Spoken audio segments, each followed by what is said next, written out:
Howdy, y'all.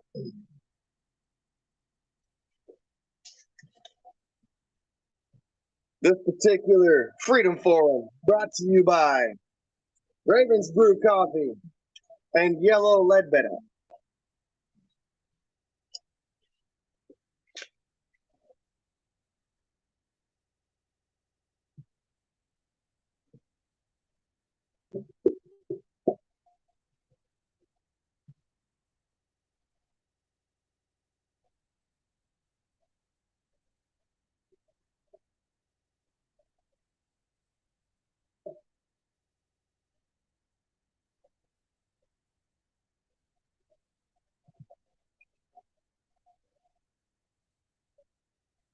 Yep.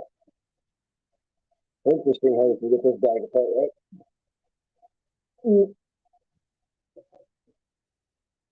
Fuck it. When in doubt, pull out a knife.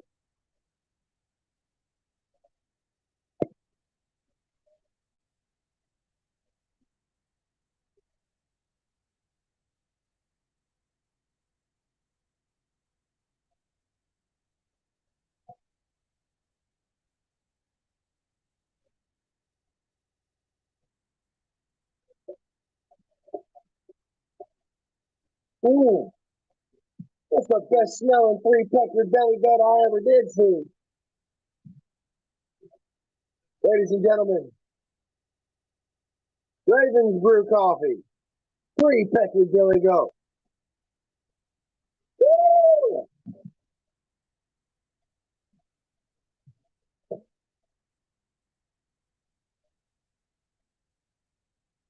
All right, ladies and gentlemen, how you doing today? Yeah, I am fucking phenomenal. Of course, I finally was able to find a T-shirt of mine that is like a something my daddy gave me, and I love this shirt, man. I got to show y'all this. You're gonna get a kick out of it, anyways. I promise that. Y'all, this is the T-shirt my daddy gave me. Right there, it says, "America, fuck yeah!"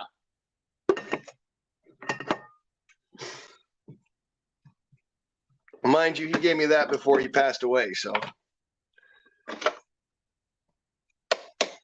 food for thought.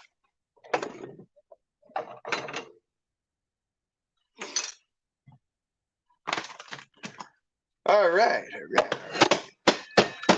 Fucking coffee maker doesn't want to make coffee. A real pain in the ass it were. Oh! Hey, cuz. Let me just count off the roll here. Hi, Debs. Hi, Pete. How are you? Song. Everybody else is here. LLC. C. Yeah, well, I've known Pete for longer than I've known you, and from what I could tell, that's some bullshit. So, bye-bye. There's a reason why Pete has a fucking ranch and you don't.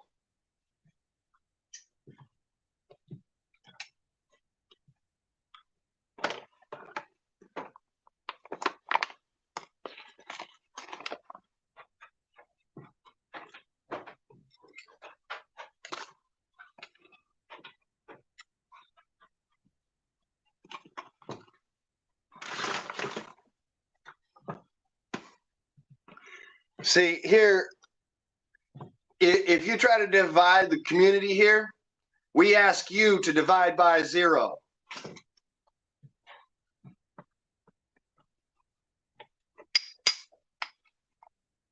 Which ultimately works out about like that. Oh.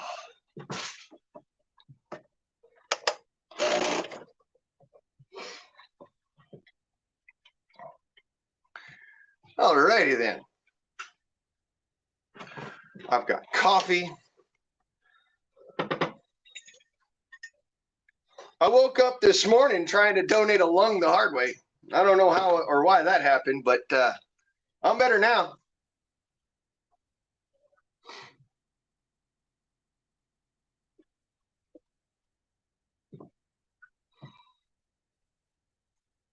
see, Debs.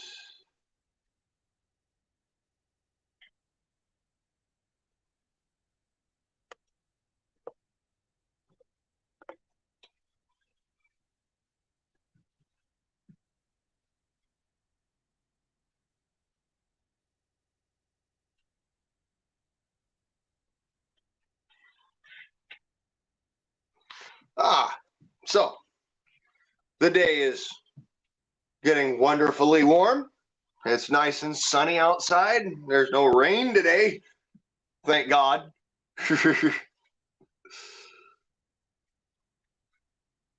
Yeah, cuz, and you know what I'm saying? I'm just sitting there playing my violin.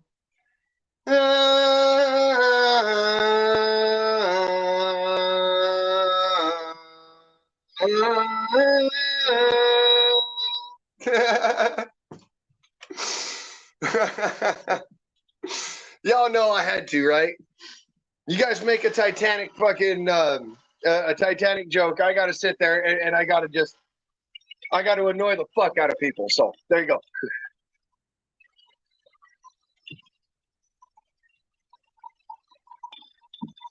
Yeah, well, it just stopped raining 3 days ago here. And when I says it just stopped raining 3 days ago here, I want to point something out to you. I have been wanting to wear a fucking tank top for 8 months.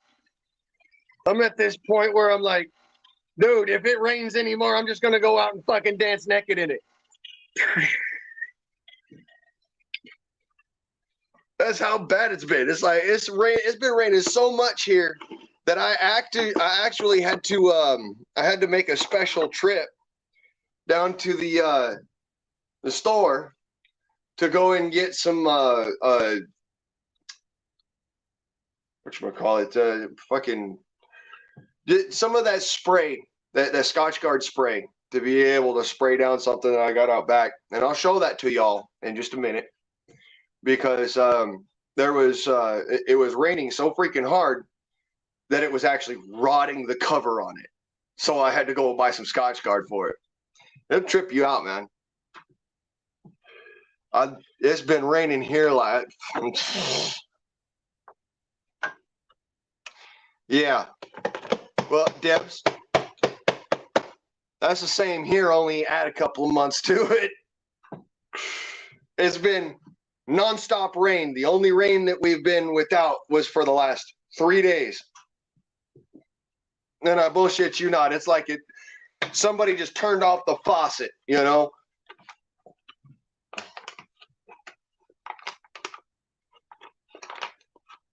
Now, Garrett, I got a question. Is you for real, or is that one of those this celebrity died today prank kind of crap? Because I've had that played on me so many times that I finally just I went, you know what? I'm not impressed. Mind you,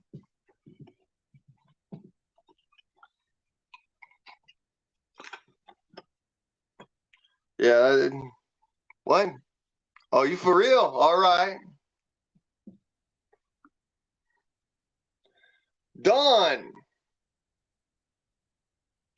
I am doing well, thank you. Pete, when that pole shift happens, brother, I mean, it's already happening right now. We're watching it happen, but I'm just saying,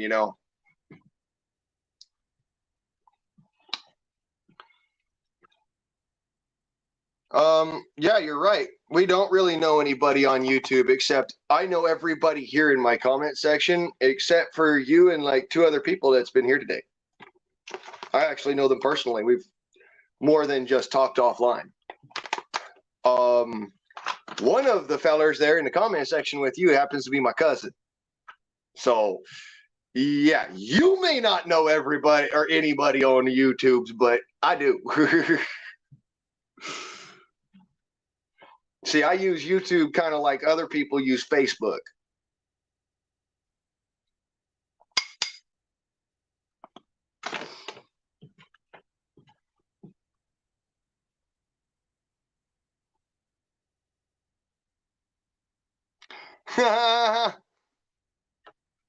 New sunblock that he's spraying from planes, huh?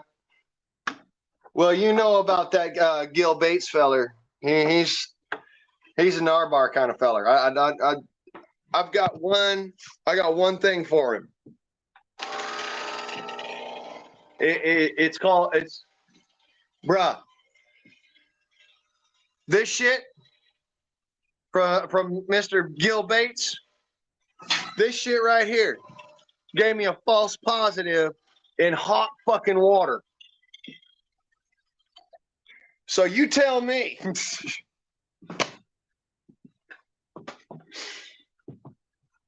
I look better. What's that? Well, okay.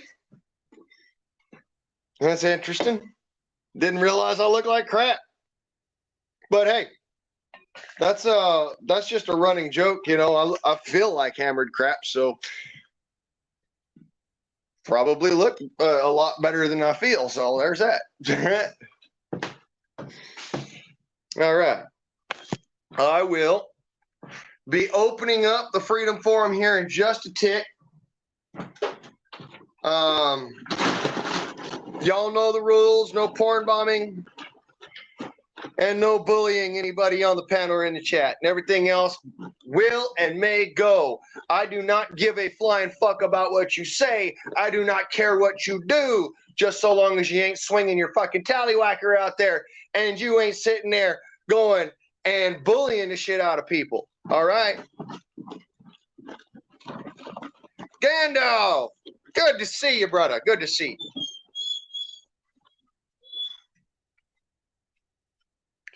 So, yeah, I appreciate everybody who's come in. And like I says, I will be opening up the Freedom Forum. And, y'all just be respectful of your fellow man. And that's all as I ask. That's all I ever ask. All right, copy. Post a bitch. Come on. There we go. Ha ha ha. That works. The Freedom Forum is open. And now I need to go and pin that shit at the top. Wait. All right. Pin message. That's not the one I wanted to pin. There we go.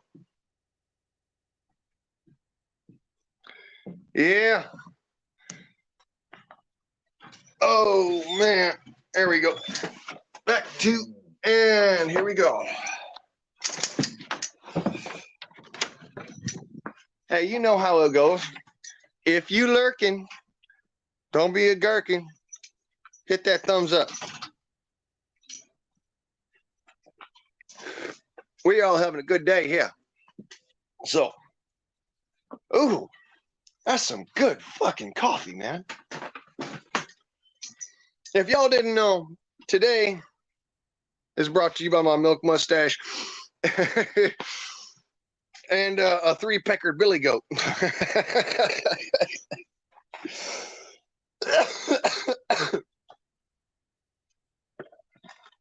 So,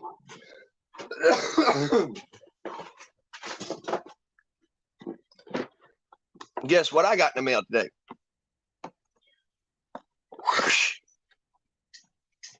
I got a pump for the pond. Nine, you get that out of here. I didn't let you out here for that. To be any attention whore. That's not who you are. Use a security doggo. You secure the property, Fuzz. All right, one. Fuck. Damn bionic packaging.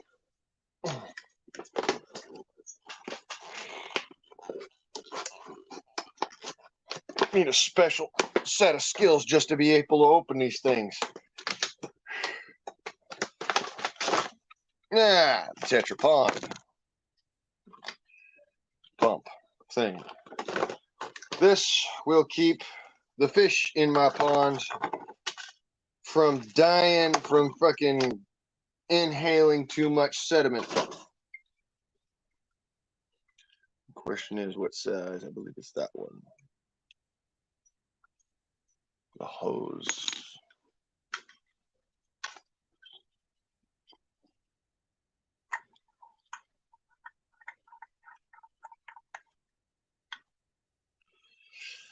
I don't know, man. America's security tends to be fucking compromised already, but I'm just a little old minute man. I don't know shit. So y'all go ahead and tell me what, I'm just a country boy. I'm a simple boy. I'm a simple man, you know what I'm saying? It's just the way it works. Whoa. All right. Oh shit, where's my screen at? Oh, it's back there. So the trick to these little pond pumps is that you take like that graphite screen or whatever. My cousin was telling me about this before. You take some of that screen and you put it on the intake, around the intake, so it doesn't suck up a whole bunch of plant matter and crap in there. And, just some of that regular old window screen to do that. And then I've got my pond set up so that my fountain is both a filter and an aerator. So this is going to be, you know how it works. We'll be standing tall once it, because the problem came is that I lost a bunch of fish. Hey, cuz. See, your megabits got back up there. Yeah, for a little while. It was good to see you. Good to see you too, cuz.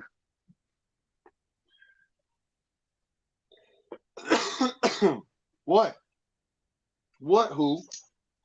No, I don't want, I'm not playing right now, dude. Don't you see? You can't tell it. Wow. He don't even want to say hi.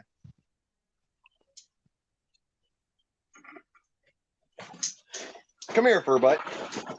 Come say hi, Bubba. Hey, Houdini. Yeah. There's the hoodoo. See, he's a good dog. Oh, yeah, big dog too.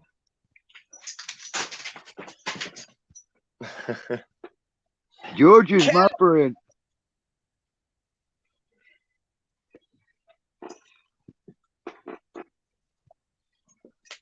And George is my friend. Huh?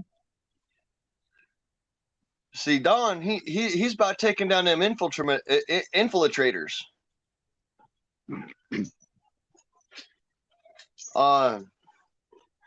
Last as I checked,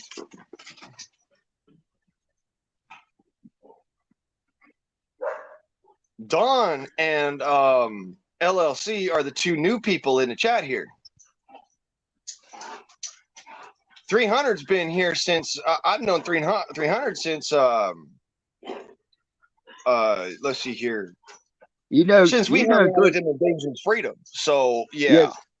Yeah, 300's been around since Dangerous Freedom. Yeah, he's been around for a while. Like, people trying to bust 300's balls, they're gonna have some troubles. I've known Pete for a while.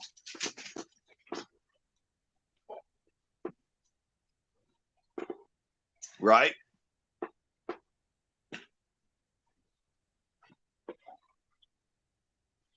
At least since 2020. Shit, I'll be so far as to say I've known him since right after I got out of jail. It'd be 2019. So there.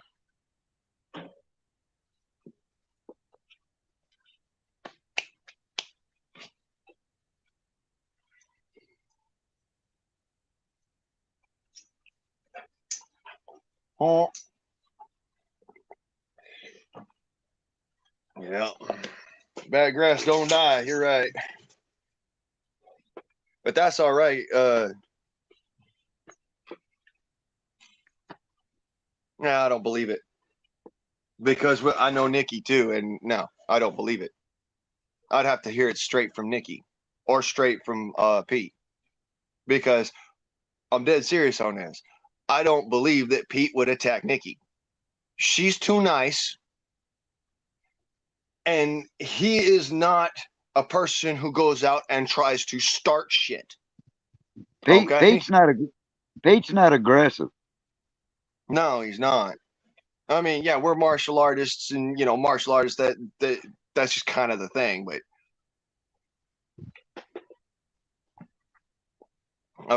still, that's totally different. That's just razzing somebody. That's not sitting there being like, tearing into them and shit and being an asshole and all that kind. We don't do that here.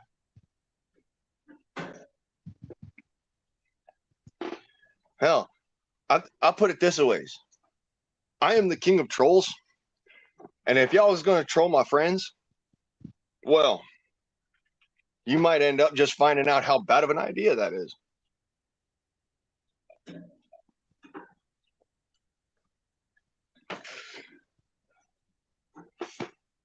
Shit.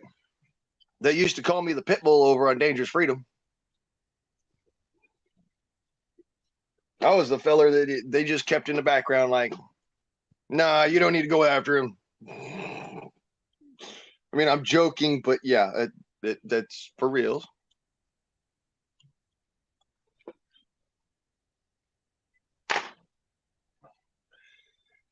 It's trolling day. He's like a week old and can't spell infiltrators. Pete just give him that southern well, bless your heart. Well, see, now Pete's got a different way of doing about it. He'd turn around and he'd just tell him to go and fucking go slurp some camel spit or something like that. I'm just razzing you, brother. I know you probably tell them something entirely different, like go and fuck themselves or something. But yeah, that's just how it is.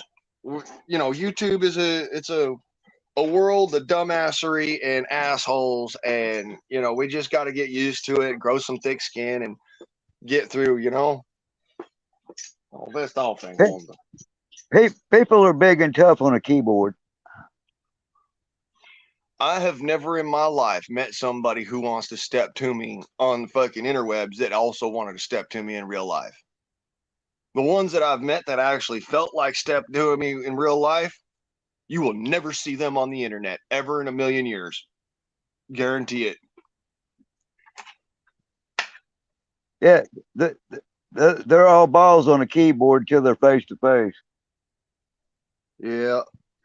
Me, I don't like a fight personally, which is why I'm so brutal when I fight. I fight real dirty. Like some folks, they say, "Oh yeah, I fight dirty." Like, no, dude, that fucking eye gouging and fucking pulling on people's ears and shit. That's nothing. I'm talking about I fight fucking dirty. I stomp fucking knees backwards. I literally I'll make somebody kiss concrete 3 or 4 fucking times in a row. That's the kind of dirty I talk about when I say I fight dirty. I don't fight dirty like yo. I fight dirty. Deb, you need to quit hiding. Come up on the live stream. Right?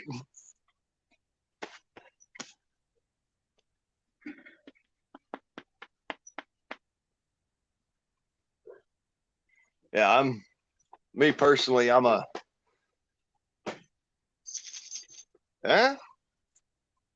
I do play hack a troll. I play all sorts of different things on the interwebs.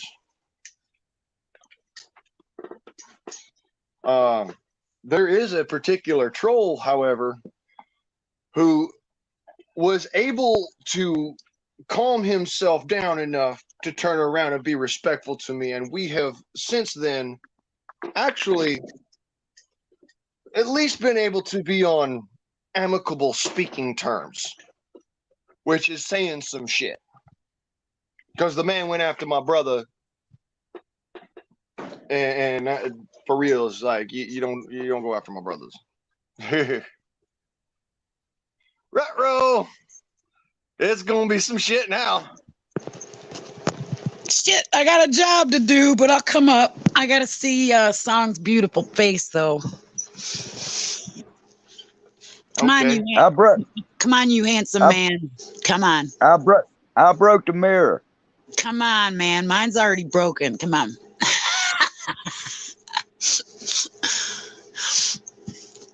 I need some, this estrogen needs to hang out with some testosterone today. Now, actually, I'm probably all out of that, but I'm here to hang out anyway. You ain't even supposed to have it where you's at anyways. My eggs left the building. Well, hey, Deb, these days you don't know who's got the estrogen and who's got the testosterone. Oh, I know, man. I'm actually going back up to where I used to live for a real man. A real man. He's going to cook dinner for me, too. Well, isn't that something? It is something. We got 21 years in, so twin flames turned into soulmates, and I'm kind of blown away. But yeah, we're going to cohabitate for a while. You better treat him real special, like. Oh, he's always taken care of. Deb, I got a date with Mother Teresa. What? Explain that. Explain that, please. All right. Right quick. None on Monday, none on Tuesday, none on Wednesday. LLC. That's what I mean by hold a fucking phone. Go ahead. Get rid of. I mean by don't fucking be bullying people and shit like that. You're out of here. Bye. Ban them. Do not come back. Damn, I didn't get the pleasure. Oh well. I can't see the chat. I'm gonna look if he said something about. I will never fucking tolerate. I'm gonna be dead serious about this shit, homie. For serious. Dude fucking left a country full of fucking terrorists. Get the fuck out of here. Fuck that bullshit. You don't start that shit here. Fuck out. It's called a StreamYard ban. Channel ban. No, it was more than a channel ban. This boy fucking just stepped in a fucking pile of shit. He already got enough mud on his boots.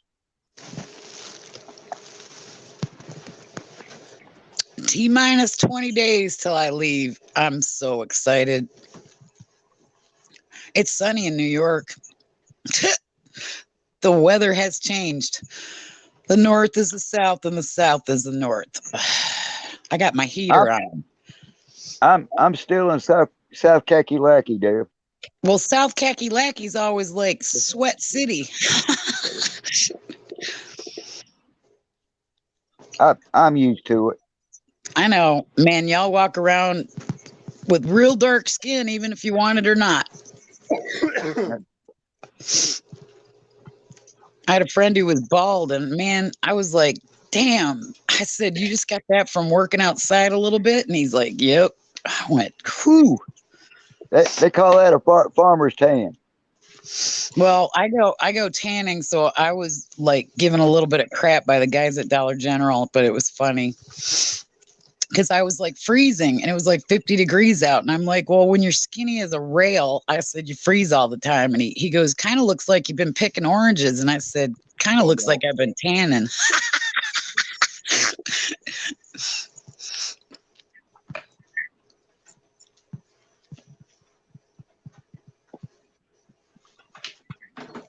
So Blaine, it's been a while since we saw you, and people get worried when they don't see you for about a week or so. Just letting you know. Yeah, I understand. I mean, you know, can I say? Now you got to do is coerce 300 to get up here. Yeah, well, there's something else. You know, Pete, come up here. We're gonna have ourselves a bit of a discussion. How's Texas? Texas has got some weird laws and weird things being passed. Some bills that are actually going through. Texas is not as Texas as it used to be. Hell no. I've been to Houston, Galveston, Dallas, and man, I don't think I'd ever go to Austin because I got a shirt, tie-dye shirt that says "Keep Austin Weird." I bought it at a thrift store here, and it is. Yeah, Austin's pretty weird. But having a heater on in April, okay, when I'm used to turning my heater off in February, is just not right. Right?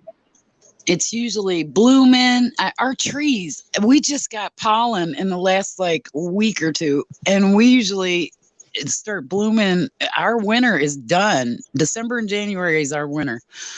And this year I said, all right, it's been raining since last August. I've been thinking about moving since last August. So time to go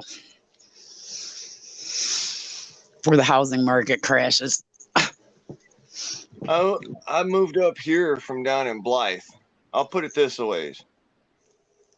You know, some folks, they move out of the cold to go to the warmer weather and feel better.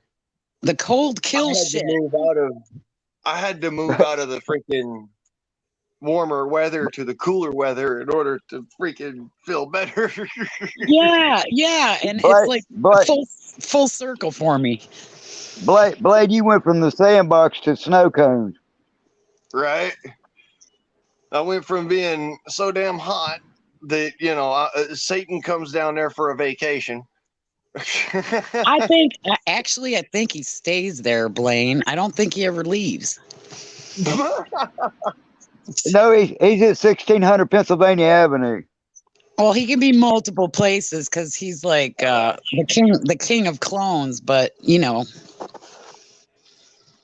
Pete. Look who showed up. What's up, everybody? 300 in the house. Another day going away. He decided to jump up in the box. I hope everybody's doing okay. Hey, how you doing, NC Deb? How you doing? Oh man, I'm just sick of being sick, but I'm sustaining, and I'm just getting the hell out of Dodge because, man, so many people have moved down here to ruin it. I just can't take it. I met some a-hole from Chicago, and I was like, why can't I ever meet anybody from Chicago that's nice? Right. Man, they're mean as snakes. Chicago. I mean, let me line it out for you. Shit, car, go. Oh, good one. I got it back. Get it? Shit, get in the car and let's go. I made a friend. I made a mechanic friend who I don't know what I did, but he goes, "You triggered me, and you remind me of my friend or whatever, some heroin addict or whatever, or a girl with a son is a heroin addict." And I was like, and then he's like, "You better learn to respect me." And I was like, I almost sent him, and I still have it, Blaine. I think I'll email it to it. It's a guy that gets he says to your haters, to my haters, to all the world haters. He takes a roll of paper towel and he rolls it perfectly to when it hits the camera, it says F you. And then he shoots a bird, and it's a short. And I've been like sharing it with people because it's so beautiful. That sounds about right. It takes a while to be able to roll a paper towel roll exactly that number of feet, man. The dude had to like measure it out. I know. Yeah. Well, I wouldn't call it that. I would say there are some people in the world that have that mechanic or mathematical mind. Not so much mathematical mind as alpha ability. Right. Not alpha personality, alpha ability. There's a difference. Right. Like alpha ability is like, you're sitting there and you're flipping a water bottle in your hand that's got like this much water in the end of it. And you just, you let go of it a little bit too hard at one point in time, and it flips full twice and it lands on top of your head. Oh, I've done that with like crazy throwing something at a trash basket and hitting it from like 10 feet away and, like over my shoulder or something like that. Yeah, that's alpha ability. Wow. Never considered myself alpha anything.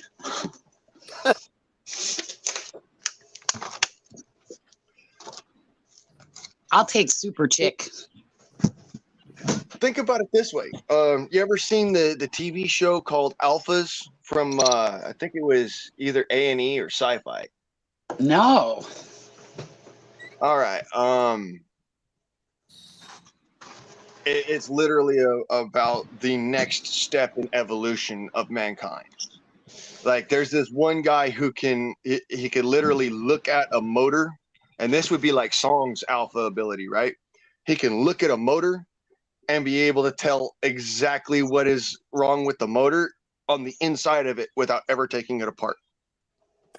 Yeah, Without there's ever running people, it, without nothing, just looks at it and it's okay, this is what's wrong. I have known people like that, or they'll drive it like an eighth of a mile and go, "This is wrong," and I'll be like, "How do you know?" I can do that. Song could do that. I guarantee you Song could do that. But,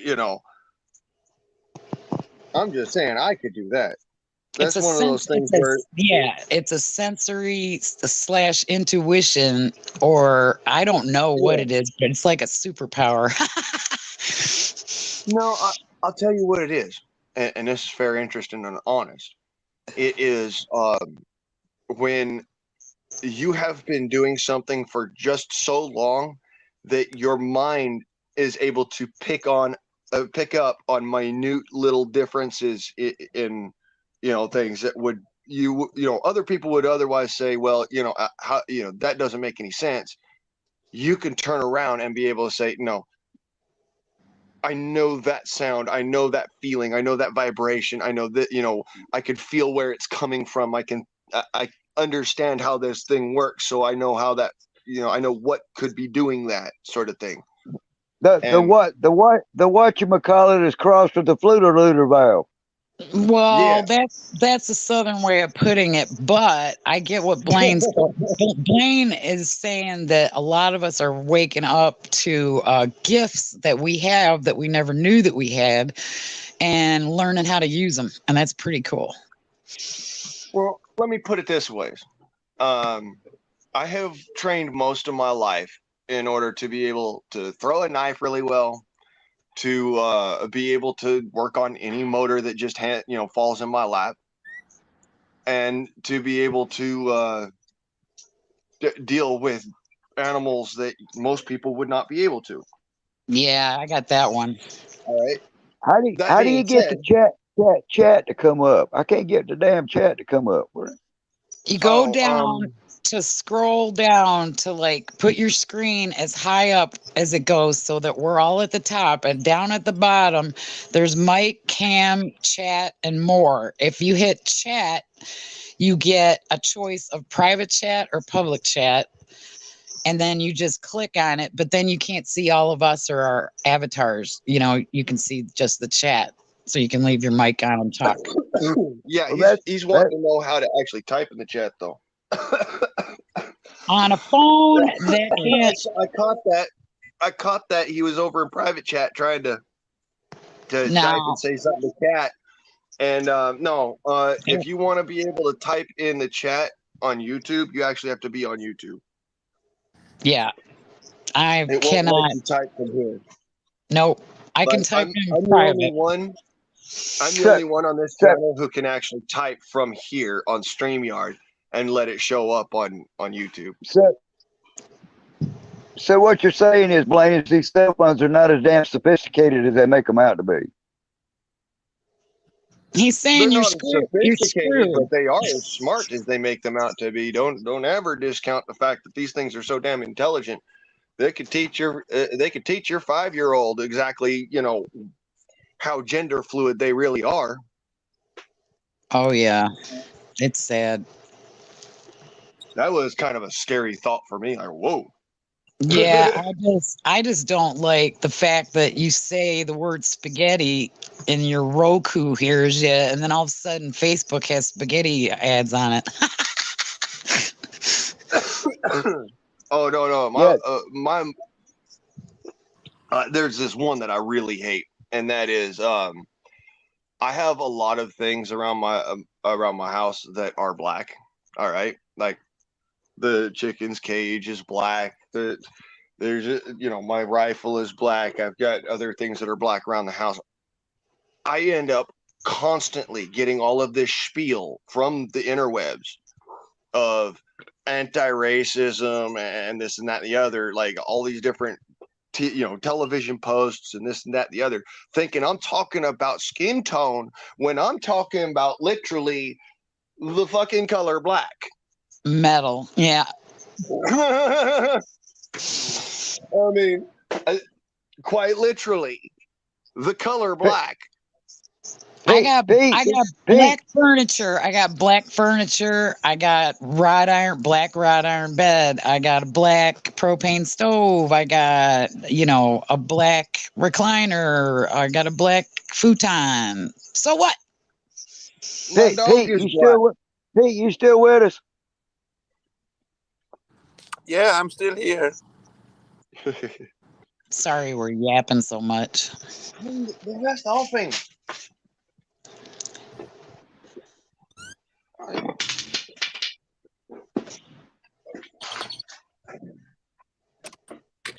So, Pete, other than the weather, holy shit. Other than the weather and some of the funky ass laws, Right. how's Texas treating you? I'm glad I'm back in Texas. To be honest, I was stuck in Nebraska in that shithole. Couldn't get anywhere. Amazon became my best friend. You were up in Nebraska, weren't you, Pete, or Kansas, or one of them damn states?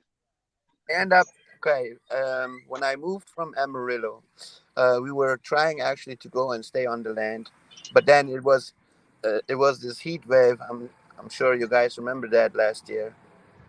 I couldn't stay there, so we end up going to visit some of my wife's friends, and then our car got messed up, and then we end up being stuck there. So now we are like maybe 1 month and a half here, maybe 4 to 6 weeks ago now here in Texas. So I'm glad I'm back. To be honest, I didn't want it to go there. I mean, I don't know anybody in Nebraska. I guess Hey, Pete, are you still doing your shirts and your leggings and all the different yeah, stuff, the working on. clothes? I'm working on opening a Amazon account. I'm Nice. I'm going soon full on production. So I don't even know where to start. I have over 1,200 designs. So I Well, have to. check out, like, I would do like, go on YouTube and go on your little community thing and do like they let you do polls now and put in like two t-shirts or two pairs of leggings and say pick your favorite, number one or number two. Then you could Uh-huh. start, because I used to be in advertising, so I got like marketing skills and all that. And Okay. also check out, it's called Mercari, Mercari. It's a cool place. I sold jewelry on that you can Uh-huh. get a good price, and they don't charge a lot for if you sell it, you pay. If you don't sell it, you don't pay. Right. Oh, that's pretty cool. Never heard Yeah. about. I've been selling on the internet since 1990 something. So I know the eBay, the Etsy, just about every place that you can sell. Uh-huh. And Teespring is an awesome way for, people to be artistic and make money. There's only one problem with Teespring. The problem with Teespring is they don't accept all kinds of designs. Especially, I do like full prints, like full body prints, and it don't give you the Yeah. option that you do that. So Yeah, they only give you the one I, spot in the front of the shirt, right? I'm gonna put it this way: Teespring is for amateurs, for beginners. But want to do like professional stuff, then I also have dresses like full full dress, completely designed, like up all the way to the bottom. You can't put stuff like that on teaspoon. No way. I I tried that out. wonder, I wonder if you can do it on Vistaprint because Vistaprint has gotten so huge that they do everything from pens to car magnets to t-shirts to yard signs to everything. They're pretty good too. Right. Yeah, but I also, it's not just, when it comes to clothing printing, you do have a different kind of Yeah, formation, how you print. You have sublimation, you have heat press, you I have. know. I used to do screen printing for a living and I've worked at all kinds of printing places, so I think I've got more experience with printed stuff than I ever wanted to have. But yeah, I hope you find it, but just stick with your ones that aren't so funky to get started and then figure out how to sell the funky ones later. Right. No, but I mean, I'm going to I'm going to open an Amazon account, and then I also found a store that I might. I haven't talked to them yet. They haven't responded to me. I left them a message, how much the rent is, how much the deposit is, and all that, and then figure out um, when I could get me a store like that or so. But that's just down later on down the line, Well, not right for away. for right now, this is what I did. I ended up with 11 consignment shops up in New York Mhm. selling clothing and jewelry. So check out people that take consignment because the profit is there. Right.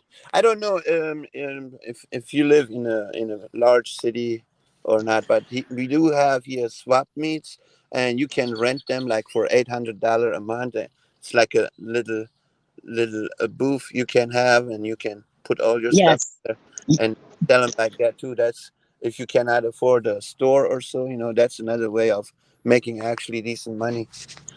Oh yeah, there's people that actually will let you set up a space and you can put your display case, you can put your stuff, and then they'll do the changing money, the cash part of it, and then they just pay you like once a month or something like that. But there's a lot of I've seen crazy things at farmers market, Right. like everything, not just plants and vegetables and stuff, but everything. So yeah, there's a lot of those. And then arts and crafts festivals, of course. Yeah. Yeah, that's like my main income, but I also do DJing. I'm about to start pretty soon. I've been a DJ for over 10 years. I just haven't touched the turntables for a long time. Uh, Stay away from being a wedding DJ. oh, I'm not a wedding DJ. I'm a b-boy DJ. I'm a nightclub DJ, a club banger DJ, hip hop, funk, soul DJ. So He's that's two, he's two turntables and a microphone. so that's what I'm trying to do next. But I'm hoping that but that's just my dream. I mean, that's what I'm that's my vision. My vision is that I have a store, right? And then I have like some turntables in the store with a little dance floor so people can dress wear my clothing and then dance with it, since I used to be a dancer. So I was thinking that would be a different kind of style on a store. I have never seen a clothing store that has a dance floor on it. So No, and you know what? It's good right now because I think we all need this. I think we're sick of all the bullshit. I think we're tired of negativity, and I think we all need to start dreaming again and start making our dreams happen. right, because I've been thinking about this for the whole time. I've been on YouTube now for 3 years, okay, and YouTube is not a place that you're gonna get some positive news. It's always negative. Oh, this happened and that happened. Oh, he said this and she said that and all this stuff. So I'm gonna focus more on what I really want to do. to get my dreams together. And I would recommend everybody else should do the same thing. Don't let the Yes. Yes. Because that's the whole idea is of the man is to divide us any way he right, can. And I'm one of the ones that is like, no, I know everybody doesn't get along, and I know some people are going to be like, water and fire, but you know what, you just go where you feel comfortable and don't worry about, because it's like high school. If you worry about what people think of you, it doesn't matter. It's really none of our business what they think of us. It's their business, and I don't care. You know. right. Yeah, I said the same thing. I said, hey, I've been, this is nothing new for me. Oh Hey, no! I'm, I'm I have been thrown out of the community, Pete. I have been tossed out of the community like 3 times just for, if you take a side, you're screwed. If you don't take a side, you're screwed. right. And I just decided to just go where I feel comfortable, stay away from where I don't, and Yeah, just that's stay. my I stay friends with goal. everybody. I like, whether you hate me or not, I still love you and will pray for you. And that's just me. I don't care. You can call me names. You can do whatever. No, I don't hate nobody. Hate is a very strong word. Uh, you don't like me, you don't have to talk to me. That's just how I look at it. But Well, you I This is don't. I do Not see a every. lot of hate here, especially YouTube, and this is not new to me. Look, I moved 1979 to Germany. Since Germany, I'm dealing with racism. This is not new to me. Hey, I'm a strong motherfucker. All these crap that people are saying to me, that doesn't affect me. You want some real crap? Come and meet me in person. I always say that to everybody. You know, you want some heat? Come meet me in person. And I even said to somebody, gave them my address. I said, yeah, bitch, you want some heat? Come and meet me in person. But there are a bunch of keyboard warriors. They're all tough motherfuckers on the keyboard, but they pussies when it comes to real shit. I don't play that game. Hell, I don't want that. I don't want them near me, man. I don't want them anywhere near me. It's like, keep your badass energy away from me. I don't. Yeah. That's what I said to myself. I said to myself, I'm going to delete my account sooner or later, because I really don't want to deal with this negativity. There's a bunch of hate here, and people talking about community. What community? You can you crying because somebody says something that you don't like. Now imagine what war is gonna look like. Not nobody has an idea how that looks like. You're already crying about because somebody said something that you disagree with. People are so weak with their feelings. Hey, you need to stay strong. And I keep saying that on my channel. Hey, Blaine is my witness, Song is my witness. I always say that. you know People need to stay real strong. I mean, you crying because somebody says something. Now imagine a bomb falls on your house. I want to know how you react to that. Well, this is the way I look at it, is I just don't have time for it, and I don't want anything to. I'm like Blaine. I'm like, get rid of them, walk away, Yeah, just whatever you need to do. But yeah, it's not worth my effort. It's not worth my blood pressure going up. It's not worth the anxiety. And not everybody's going to like everybody, but that's what they want to do. And it's right. deprogramming. It's deprogramming the hate that people have in their hearts and their egos, and start living from the heart, because that's what we're all meant to do. And if you ain't hanging out with people with heart, then just find another group to hang out with. Right. I agree. I mean, look, in the beginning, I didn't even mention that I own land. I mean, I didn't say anybody. People were talking about, oh, I am homeless. I'm a homeless prepper. I'm like, dude, I got a $3,000 computer. I got a fucking car. I got land. Where the hell am I homeless? And being in a motel costs more than your damn rent. So how am I homeless? You know. Well, that's just judgment, and in the United States, anyway, the judges, they don't have any business to judge. So if they aren't mature enough to walk away or to distance themselves or whatever, then you do it. You know. Right. By the way, I have. If you guys don't mind advertising for me, I have 20 acres of land for sale. If anybody is interested, just hit me up on my channel. I got a piece of advice for you. I Yeah. said, go on to Zillow, ZILLOW.com, Right.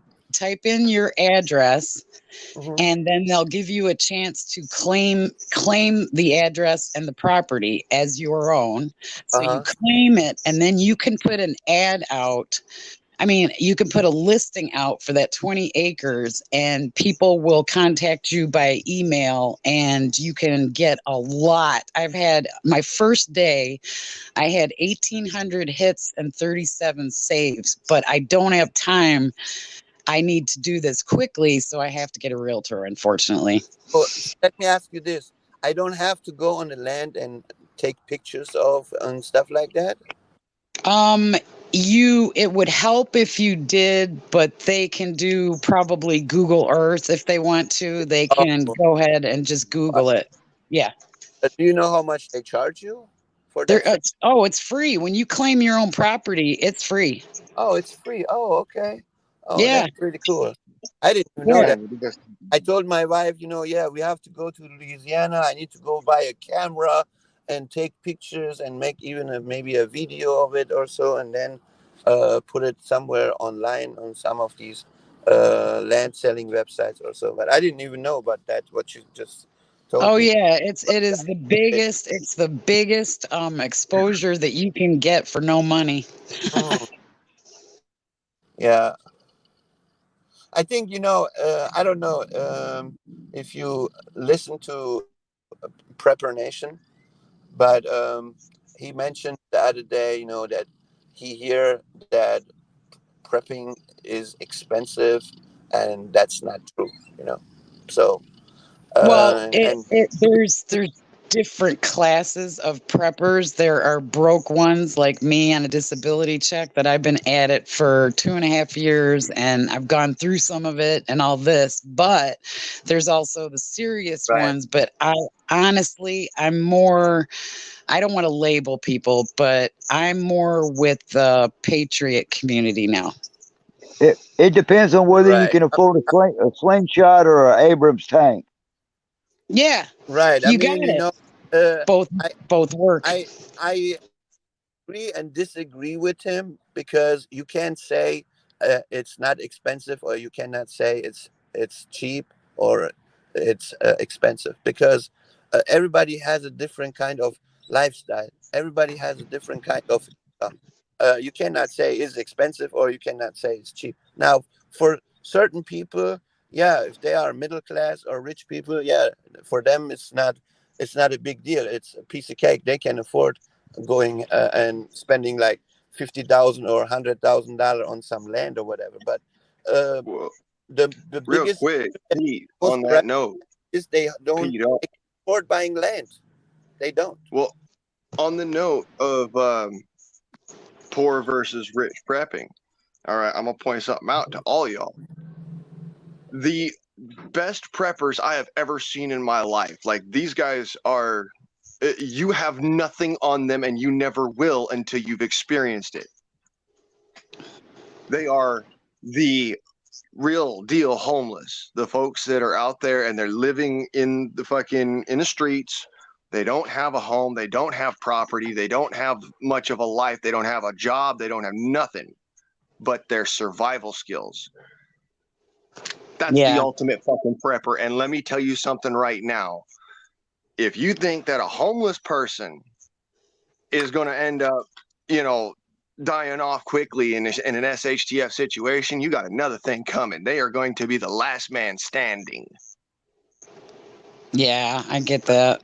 I agree, and I would say you can actually learn a lot from homeless people, how to survive. Actually, they got their own tricks. how to do this and how to do that. But I'm just saying, like majority of preppers, especially here on YouTube, most of them are seeking for land.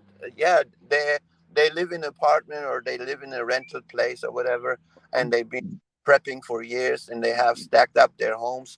But when the economy crash and you lose your job and you lose your place, I want to know where the hell you're gonna go. All that stuff that you've been stacking up, because you don't own land. There was this I don't I think it was on Backwoods channel. There was this one guy that he was interviewing, and he said, yeah, uh, he stacked up for a long time, and but what he don't have is land. He's hunting for land. He said it's expensive. He cannot afford right now. He's lucky if he can afford 1 acre. Hey, cuz you probably will agree with me on this. Yeah, there's a lot of homeless people that had white collar jobs and are ex-military, and they're not stupid. No, they're not. They're living well below their means because they understand what is going on around them, and they realize, hey, dude, this shit ain't gonna fucking last. Well, the one thing that they pledged allegiance to a crooked government and got screwed. there's that too. Yeah. But I'll say this for especially a lot of the veteran homeless, because I've met a lot of them when I was out there, just doing my thing. Matter of fact, I met this one lady when I was down there in Riverside when I was pig hunting, and she's surviving, dude. Literally surviving. It was bare nuts minimum just to be able to survive and not want to kill herself. And I appreciate that she had that thought about it, like, I don't want to be this kind of person. I don't want to go and do that. So I just want to survive. I want to live and keep it going, and that mindset is really what it is about, being the survivalist, being the that's the real deal behind being a prepper is that you want to survive. That's the whole idea. So when it comes down to it, look at the survivalists of the world. All right, the ultimate survivalists, the ones that have been there, have done that. And then you'll start to get a real picture of what it means to be a prepper. You're not, you go out and you buy these freeze dried whatever meals, this, that, and the other, because you're prepping for the nuclear apocalypse. Son, that ain't going to happen right when you're ready for it.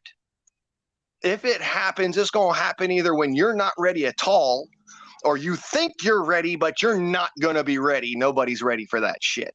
Do you know what the number I get what we're living in? Well, Blaine, you know what the one problem with a lot of preppers are? They're scared to die.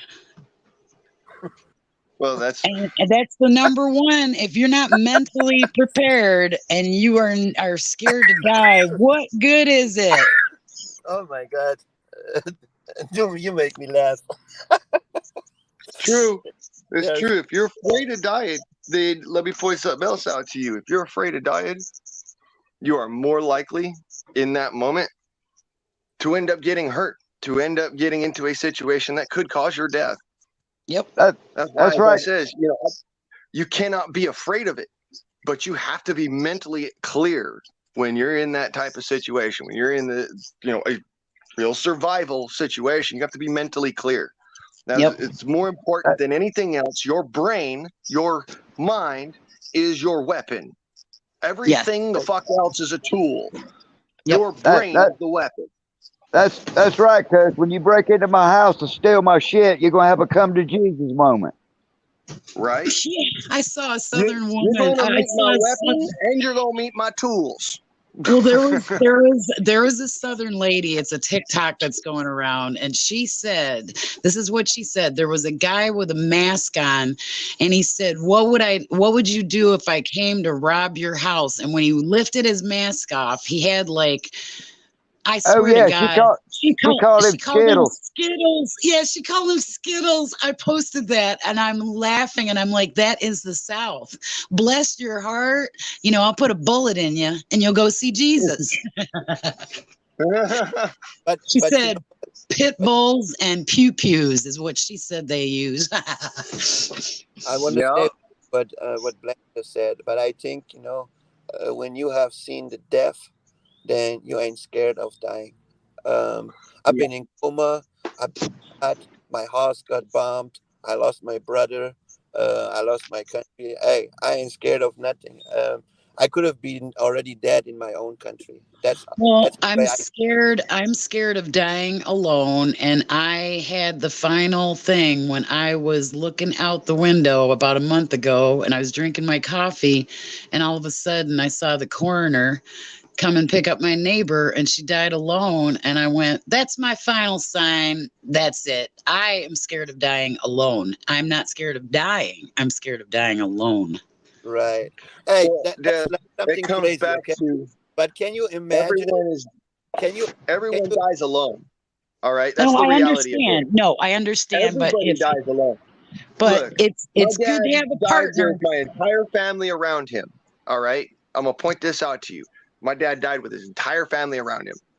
Me, my sisters, my mom, his friends, people from fucking halfway around the world. Reality of it is you still die alone, even if everybody's there with you. No, I mean The you come body in dies. alone and you It's go not out the alone. But it's it, the body is just it has a due date. It has an end point. right. All right. That's why I don't focus on that. I look at it as there's a good chance that I could die tomorrow. I don't fucking know. But the flip side of it is that if I survive, then I've got to take care of what I got. Yeah, but It's my loneliness since August of sitting here in these four walls and all of this, I need to be in a place where there are people that care and I need to be around people. Period. End of story. And people that will help each other, like a spouse and a there's husband and a wife or whatever. I just want that other person to, because it's a lot easier to face life with two people right now, especially being disabled, two disabled people to survive rather than one. It's impossible for me to keep going like I'm going. It's just impossible. Right. I well, can see I I want you to. wouldn't call myself disabled, even though I'm not physically capable of lifting more than 16 pounds over my head.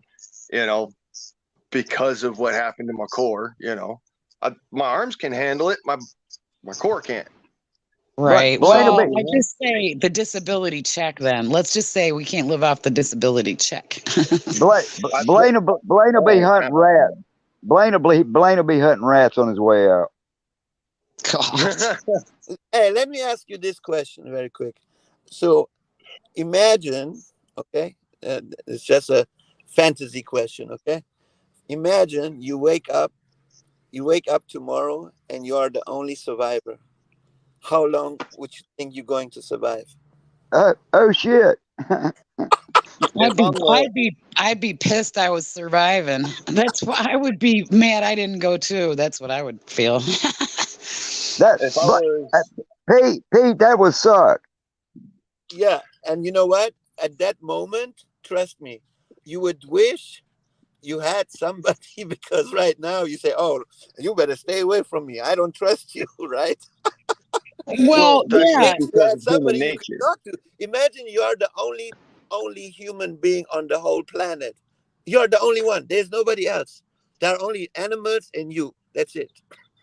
Like Okay, like there's uh only like animals Tom in me. Hanks That on means that I island. still get to keep my dog, right? What? What the I dog? said there's only animals in me, so I still get to keep my dog, right? Right, right. You are just the Okay, only well then, human being. motherfucker, Nobody. we're gonna do this shit Kevin Costner postman style, and I'm gonna be traveling the country. I'm gonna be looking to find a way to renew the human race. All right, so I'm He's not even Mad hearing all Max. He's Mad that. Max. Mad Max. That's beyond Thunderdome. Right. Me, I have a question. me and who would go and try to save the human race? Who Song, who song, who song, owns song, who song. owns who owns Song. Bartertown? I got a question, Song. Do you live with somebody or are you totally alone? I got my dog. Okay. Well, I haven't had my dog since August and my heart's been trampled on. So it is time for me to fly because I can't afford another dog at this point. Uh, So Deb, I'll, Deb, Deb, I'll be honest with you. All my exes don't live in Texas. okay. Nein, du wirst aufhängen. Shit, I think all of my exes live in New York, I think. Yeah, every one of them. I got one. I That's think I funny. got one in Atlanta, one in New Jersey, and one in South Carolina. Wow. Shit, I wish I could say that too, Song. All my exes are international. They all over the planet. One night stands don't count. I have exes from almost One every night, country. Ever. one night stands don't count. No, they're not exes. They were just a Victims. blip in the night or the day or whatever. You just forgot to turn the light on. I said victims. Oh, there you go. Oh my God, he's probably got a torture chamber and we just don't know it. He'd be doing some whips and chains and handcuffs and he ain't telling us. You know what? I have to admit, it feels good to be on YouTube and just have a laugh. Because most of the time we don't have that. No, that's what I'm trying to do to Uh, every Yeah, channel I go on. I'm trying to make everybody laugh. If it gets right. too serious, I will I, hop on panel and I'll crack a joke. I agree. I agree with Deb, but everybody's fed up with the fucking bullshit, man. Everybody's just damn over it. Yeah, you know what? The song. I think a lot of people have just too much hate in themselves. They need to stop doing this. Start loving and enjoying life and laughing with each other. You cannot love others if you do not at least like yourself, and that is the problem. That's Hmm. true. All right, y'all. Got shit to do? No, I was about to say, real quick. Hey, rest on it. I wanted to start something new on my channel. Every now and then when things are getting a little bit too cray for my taste, I'm gonna Hmm. say something like, "Hey, y'all, ADD break." I got a name for it, and it's called an STS stream, a shoot the shit stream, and that's all we want to do is just shoot the shit. Y'all, real Right. quick, ADD break, 2A ADD break. Oh yeah, baby.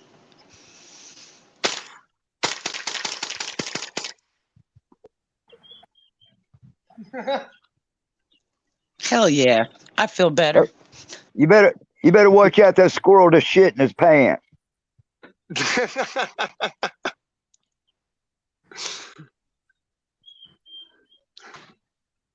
He's shit in his fur. He shit his fur, huh, cuz?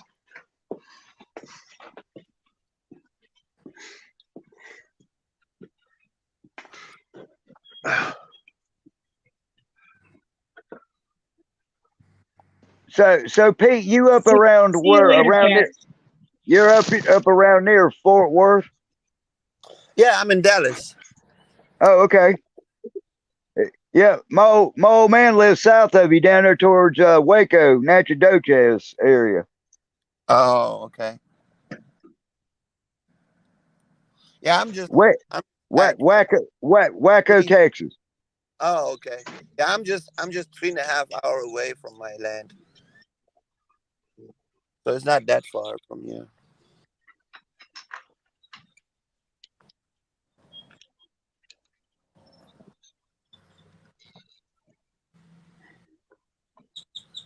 I've only seen my old man's house one time.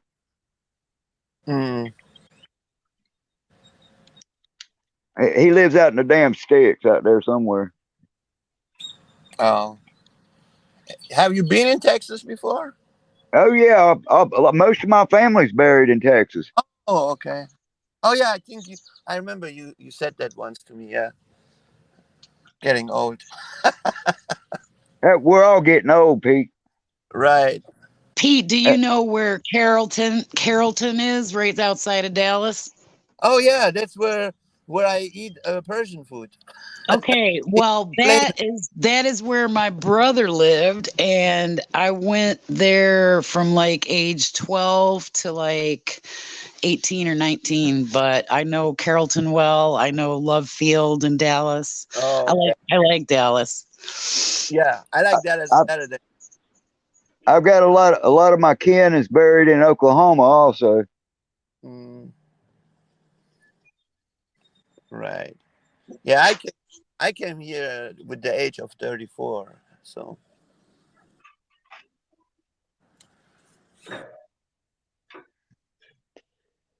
Yeah, Texas is a big state. oh yeah, when, when I came here for visit the first time when I lived in LA. One of my homies moved to Texas. He was actually my dance partner, ex dance partner, and then he said, "Yeah, come and visit me." I'm like, okay, I'm passing New Mexico, coming to the border. I'm like, yeah, I should be. I'm in Texas, so it shouldn't be that far. And I'm driving. I'm like, God damn, 8 hours driving, and I'm still not there. How big is this state? That was Yeah, my first time. Texas and Alaska is the two biggest states in the union. Yeah. You're driving across Texas for 2 days. Yeah, yeah, yeah. Some places in Texas you can drive for miles and not even see a damn mailbox. Right. I mean, it takes you 8 hours from Houston. If you drive from Houston to the West Coast, it takes you 8 hours to get out of Texas. If you if you push good on the gas. And a lot of oil wells. Yeah, that's true. And our gasoline's $4 a gallon. Give me a break. The only thing I hate about Texas is that without electricity, you would not survive in Texas. At night it's so hot here. It's like ridiculous. Like sometimes it's in the 80s and 90s at night, especially in the summer. Yeah, it differentiates from the temperature of the hot desert heat during the day, and at nighttime it'll drop down to 75, and you feel like you're freezing your ass off. Hmm. Yeah, but the coolest town in Texas, temperature wise, in my opinion, is Amarillo. Because it's close to Colorado, and they do have it does snow there, and it does get cold. But like Houston and Dallas, I haven't seen any cold yet. That's where my uncle's buried at. Pete is in Amarillo. Amarillo. Oh, Yeah. Well, Blaine, when you're doing one of your shoot the bull streams, I would like to pick your brain on your never ending knowledge of herbs and vitamins and natural remedies. Pick away. hey, I Jeff, just you should come on my channel sometime. I come don't where? mind. I said you should come on my channel sometime. Oh yeah, I got unsubbed. This is really crappy. I got unsubbed. I'm up to 30 channels that I got unsubbed to without my knowledge. I've had to go look for people because I have a lot of subs, probably like 500. Oh my! But Welcome to YouTube, Deb. Yeah, and I'm like, son of a bitch. This is because I'll find out that I missed all this stuff, and I'm just like, Right. oh my God. So I've been trying to find people and I've been realizing I've lost people and I've been clicking on, names in chat to go and leave people notes and say hello. But a lot of people are popping up that haven't been around in a while, and it's good to see them.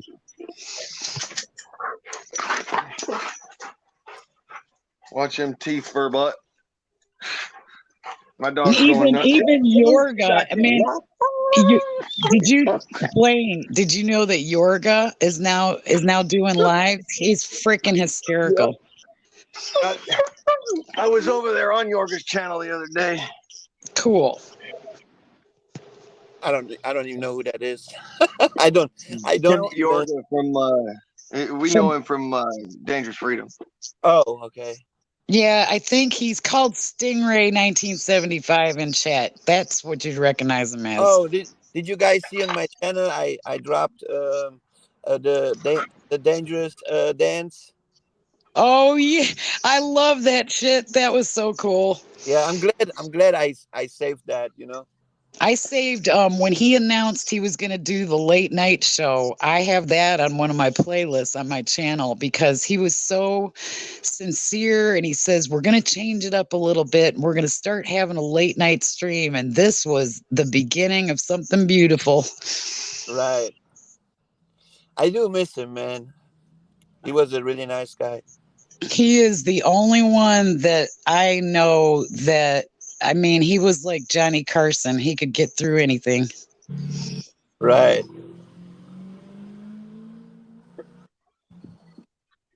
I think that was one of the first channels that I subscribed actually when I started with YouTube. And then we all became moderators and got like the first real bad hit of trolls. I remember it took three of us before he made everybody mods. It took three of us 3.5 hours to fight the freaking spamming trolls because there was like 100 people that just came in out of nowhere. But it took us 3.5 hours and we won. We actually won. And that after that, he made everybody moderators. They were troll whacking. Yeah, whack a troll's fun. Whack a troll.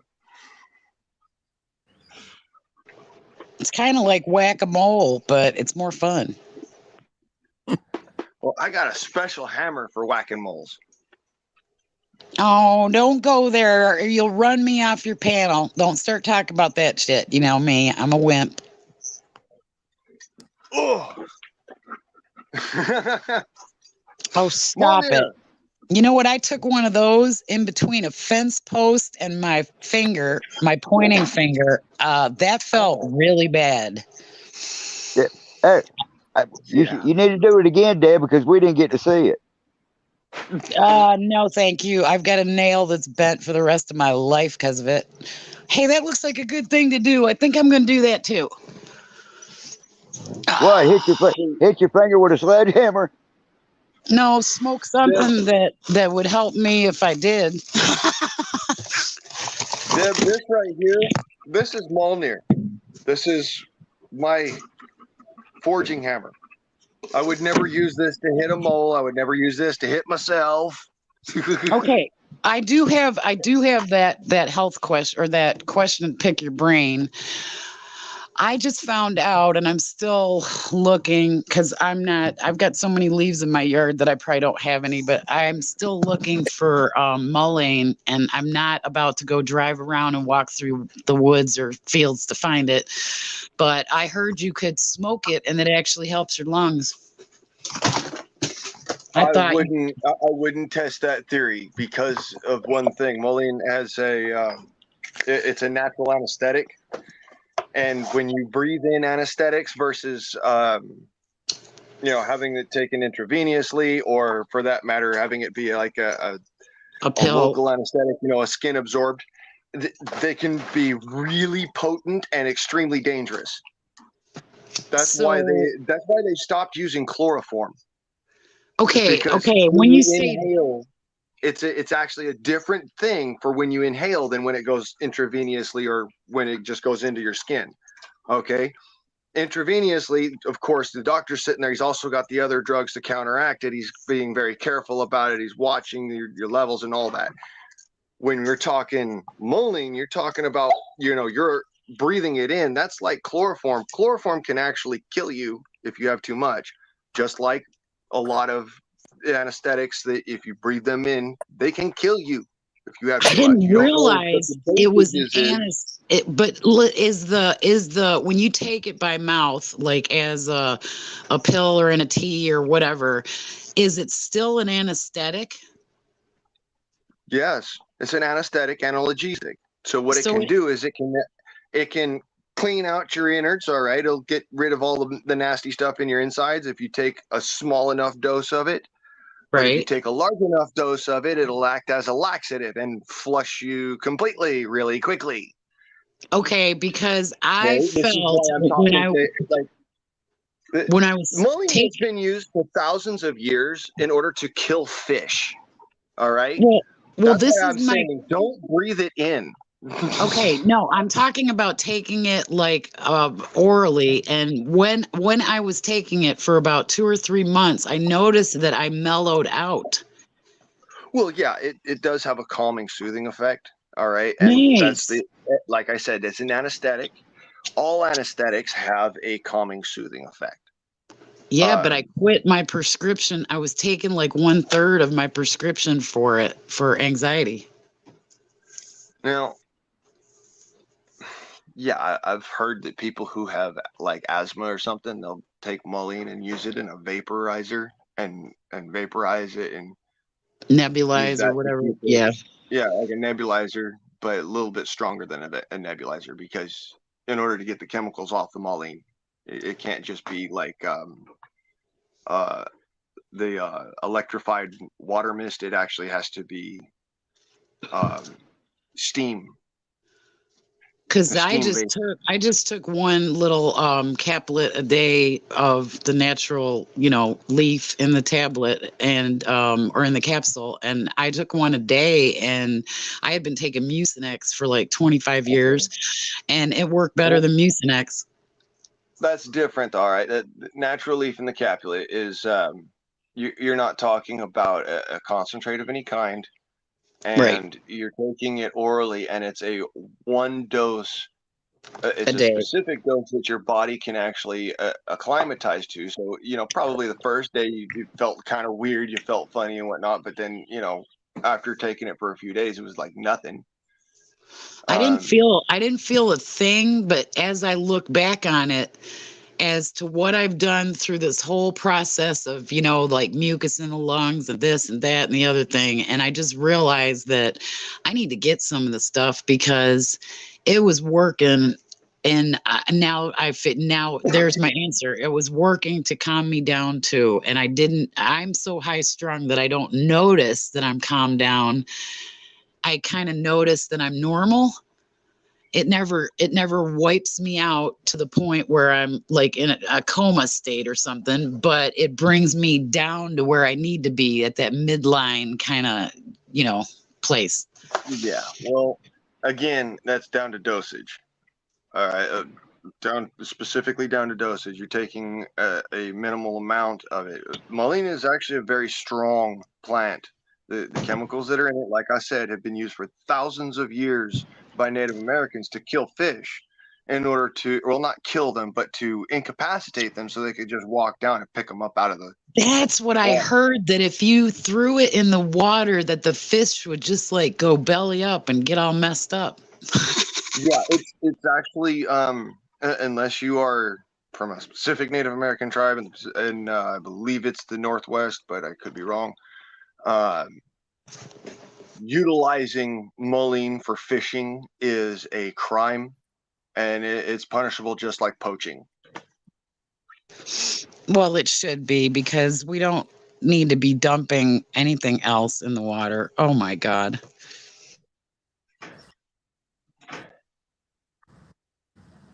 All right. Pete, you got something for us? No, I was just listening. What happened to Song? He left. No, he's got terrible freaking Internet. Yeah. Oh, always he's like Camo, man. Camo Carl. He'll all of a sudden be in the middle of a real good story and he'll be like, wah, wah, wah, wah, wah, wah, wah, wah. And we're And like, then just damn, blip out. Camo. Out of here, Hoodoo. I don't want. Jeez. I don't want them. Well, you I should have to never taught him because to that's your kid, so you got to deal with it. And I miss my kid so bad. Oh,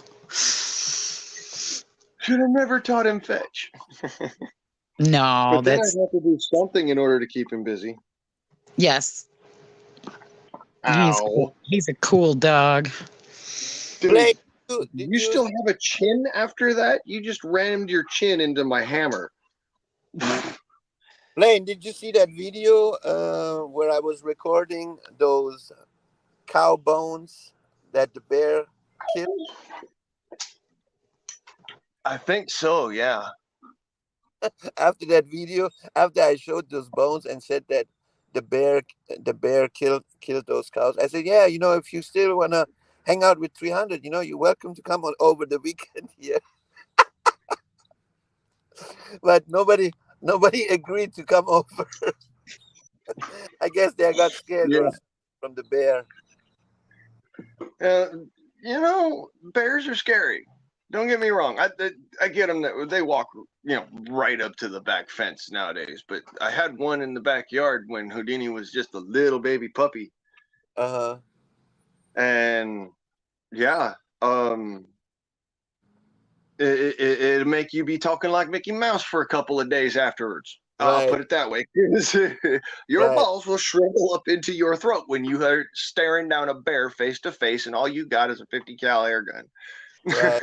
Yeah, but I met my first bear at 10 years old in Canada, way up near Quebec, and I was going out to take the trash out for my family, and I was carrying the little bag out. Well, all of a sudden, there's this black bear. Okay, I'm 10 years old. I'm not very tall.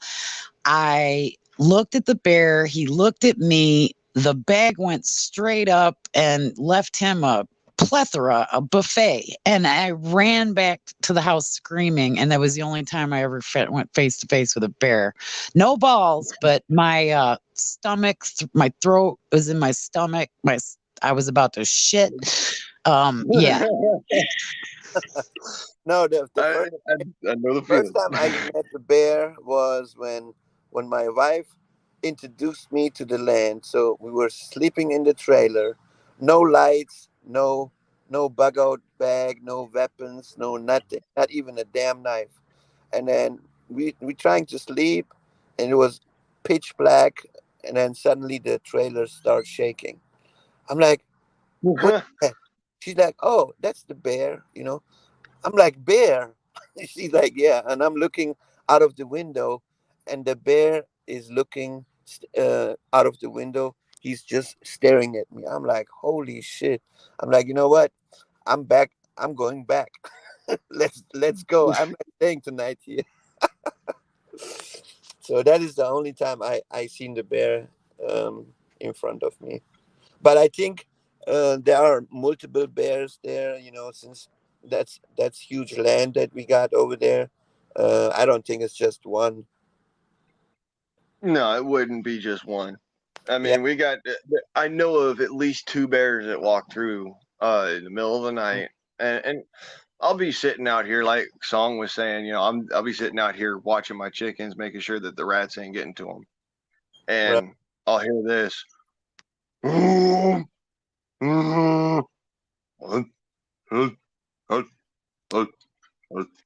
like, whoa, dude, bear. Right. I would like And to. I would take like to myself inside. I bear grab my 50 cal, and I'm just sitting here again. I'm outside sitting here because I'd rather it was, you know, stop the bear before it comes in here and starts messing things up, Mm, or messing me up, or getting through and getting to Houdini inside of the house because I keep him in there during the night when there's influence of bear. We get them in the spring up here. They right. like to come right through here in the spring. So, and in the fall, they come right through here in the fall. But yeah, they come right in between the neighbor's house here, behind my place, and my Mhm. back fence.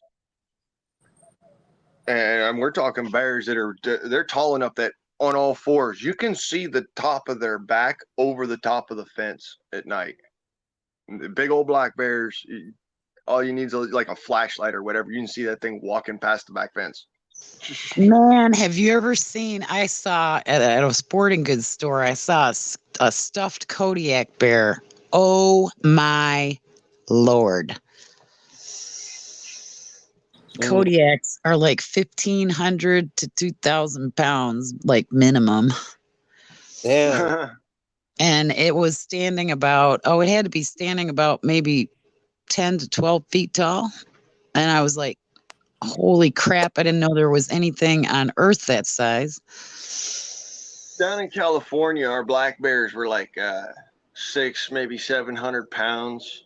That was the average. Wow. Like in where the lake I used to live in New York, they would come, the baby bears would get lost, and all of a sudden there'd be like walking down the canal trail, or they'd be getting in somebody's, like walking in somebody's screen porch, just like opening the door and walking in. But we used to have like little baby bears that were displaced because people were moving there.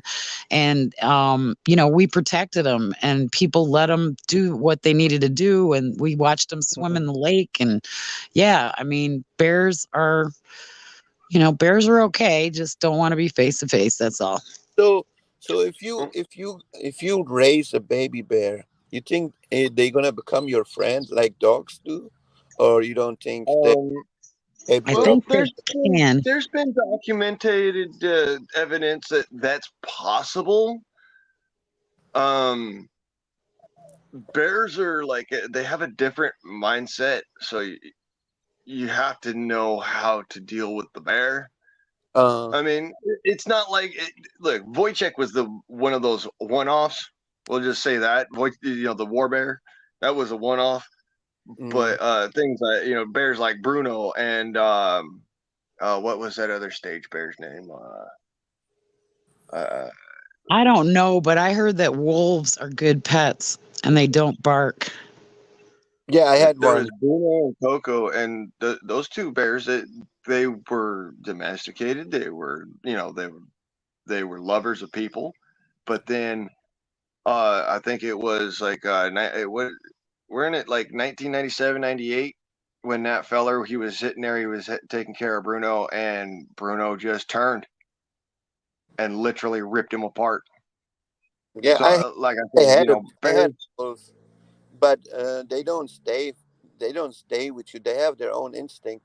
As soon as they grow up, they're gonna follow their own way. Um, he found one. I mean, my dad found it actually. My dad found it when I was maybe 4 or 5 years old, and then he grew up with us. He stayed with us in our house, but all my neighbors were scared. Oh, Was it a wolf or a bear? We're no, it was talking no a wolf. I a had a wolf. wolf. Oh, Yeah, yeah. And I heard when they get old that they just kind of grunt and they make noises. Like yeah, when they're like 15, 16, they go, something like that. And the guy that owned it, he says, when he's like that, I just don't bother him. But yeah, people have wolves as pets. Wow. yeah, Well, let me put it this way. I don't have a wolf as a pet, but this boy get ornery. I tell you, you don't give him enough mind. You don't pay him enough mind. He gets ornery. I've noticed this. He'll go and do things that he's not supposed to just because he knows he's not supposed to get your attention. Which right. is why when I've actually got the energy to, I do play with him. I know. What is it? Is anybody else suffering from energy zap in the last like couple weeks? Well, yeah, that's I have been I zapped. I Uh, attribute uh, that more down to what is that? I don't solar know what that is. influence. Oh, zapped energy zap is when you just feel like the life has been sucked out of you, like you've been run over by a truck and you just have no energy to get up and bounce around and do your normal routine and stuff. Oh, yeah. Sometimes I think it comes and goes. Well, Sometimes I there's stuff raining down on the sky no matter where you are in this country right now that like lithium and what's some other stuff there, Mr. Chemical and Mr. Oh, Brainiac, lithium. yeah, Oh, PVCA. Uh, was there was a lot of different chemicals from there's the we had a chloral uranium cloud. acetate. There's a chloral acetate, which is a precursor chemical to PVC. That's actually carcinogenic, and it's also it's a highly toxic chemical. It can cause a number of different neurological symptoms. Well, Mm, see, So I my you're not supposed to be water has breathing in, nothing like that.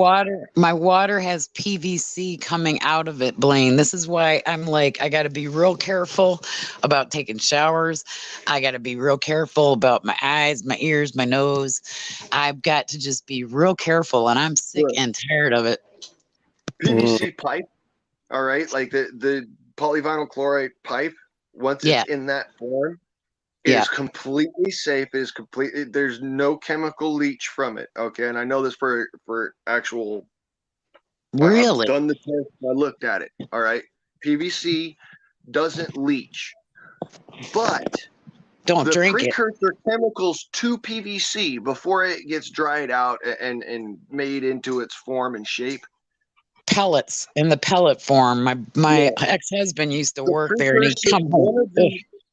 one of the many precursor chemicals to it is extremely toxic, and you're not supposed to even be anywhere around it. It's supposed to be it's kept in a closed loop system until the PVC is made, and then the PVC pipe or whatever is extruded, and mm, that's when that chemical is finally, it's been neutralized at that point. mm, So before that point, that chemical in the chemical process of it all is really, really toxic, and they don't let it out of the machines or anything like that. It goes in a tube from the container to the machine. The machine pressurizes it, does its mixing a thing it with the other chemicals, and then it comes out the other side and it's neutralized. Okay, it doesn't. It's not. It's like there was a plant explosion back in I think it was like the late 70s, and that's where they found out that chemical was so toxic. My Because ex-husband, my ex-husband worked at a place that made it's called custom trim products. They made car moldings like the fancy trim and stuff. And he had to work by the extruders with the PVC pellets and melt them down and all that crap. yeah, well, like I said, once it's at that point, it's neutralized. Once it's in the PVC plastic form, it's neutralized.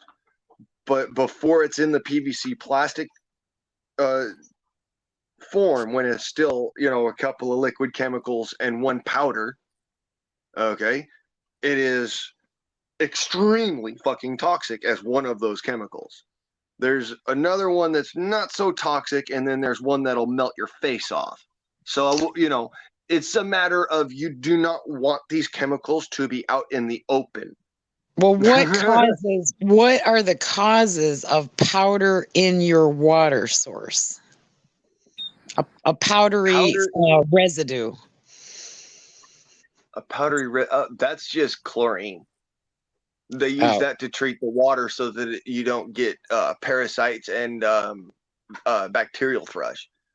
That's because why I'm you like, use a filter on your water, on your faucet when you go to get drinking water, so that you don't get the chlorine in it. Well, I got And the there's heavy 25. metal in the water still. They don't filter it down all that much. I got a 25 stage filter on my shower head, and I change it every 3 months because there's only me here, and it works really good. But there's a white residue because my bathtub's not level. And there's always like this white residue in the corner, and I'm like, yeah, I use Comet in there and all that to scrub it. But I said, why? What is this white crap? And it must be the PVC or something. No, PVC, like I said, it doesn't. It Once does. it's It in its does plastic form, disintegrate. it's stable. Yeah. What makes PVC degrade Yeah. is ultraviolet light. Okay, so Oh. ultraviolet light will cause PVC to degrade, but it's still not toxic at that point. It's Okay. just depolymerizing, which means that the plastic breaks down into a powder. Well, you're getting It's me still so I'm not PVC. so. It's just not in the original shape and form. Well, you're getting me to be not so scared of my water because I wasn't scared of the water until I drank it and then got sick. But I could have actually gotten sick in about 100 different places or things I did. Yeah, You know, and not only that, but the dog, when it the comes dog. down to no, well, yes, but no. I gave the dog 200 baths in a year with no gloves, no nothing. I screwed with his ears. I treated his skin. I did everything like an idiot. Okay. Not realizing that one day something could happen and that dog could actually transmit it to me. He was drinking the water too. And it was just so strange because the cat goes all of a sudden of anemia. Cat was healthy as hell. And within 4 days, she like it can't walk and she just drops, and then the dog. And then I was like, am I actually poisoning him with this water? Am I actually killing my dog with the water? But he loved having gloves. To me, that says more of like a heavy metal situation, and maybe it was the filter that you were using at the time wasn't up to the task. There wasn't a filter. Blame. Okay, if there wasn't a filter at the time, then that's probably what it was. If in that sense would be heavy metal poisoning, which causes your immune system to be lacking, which in turn makes it so that you're more likely to have an animal that gets sick. You're going to get sick, sort of thing like that. You take on parasites and stuff like that. So it all stems from heavy metal. It would not be that you had parasites in the water and this and that and the other. What do I do? What do I do about the You get a filter. No, you get a my filter. body. You filter your water that you drink, okay, and you be conscientious about it. It's not. No, I'm talking about it's not my really rocket science. It's survivalism. How do I detox my innards? That's the question. Of heavy metals. Activated charcoal. You're asking somebody who's got a freaking chunk of titanium in his face. Oh, yeah.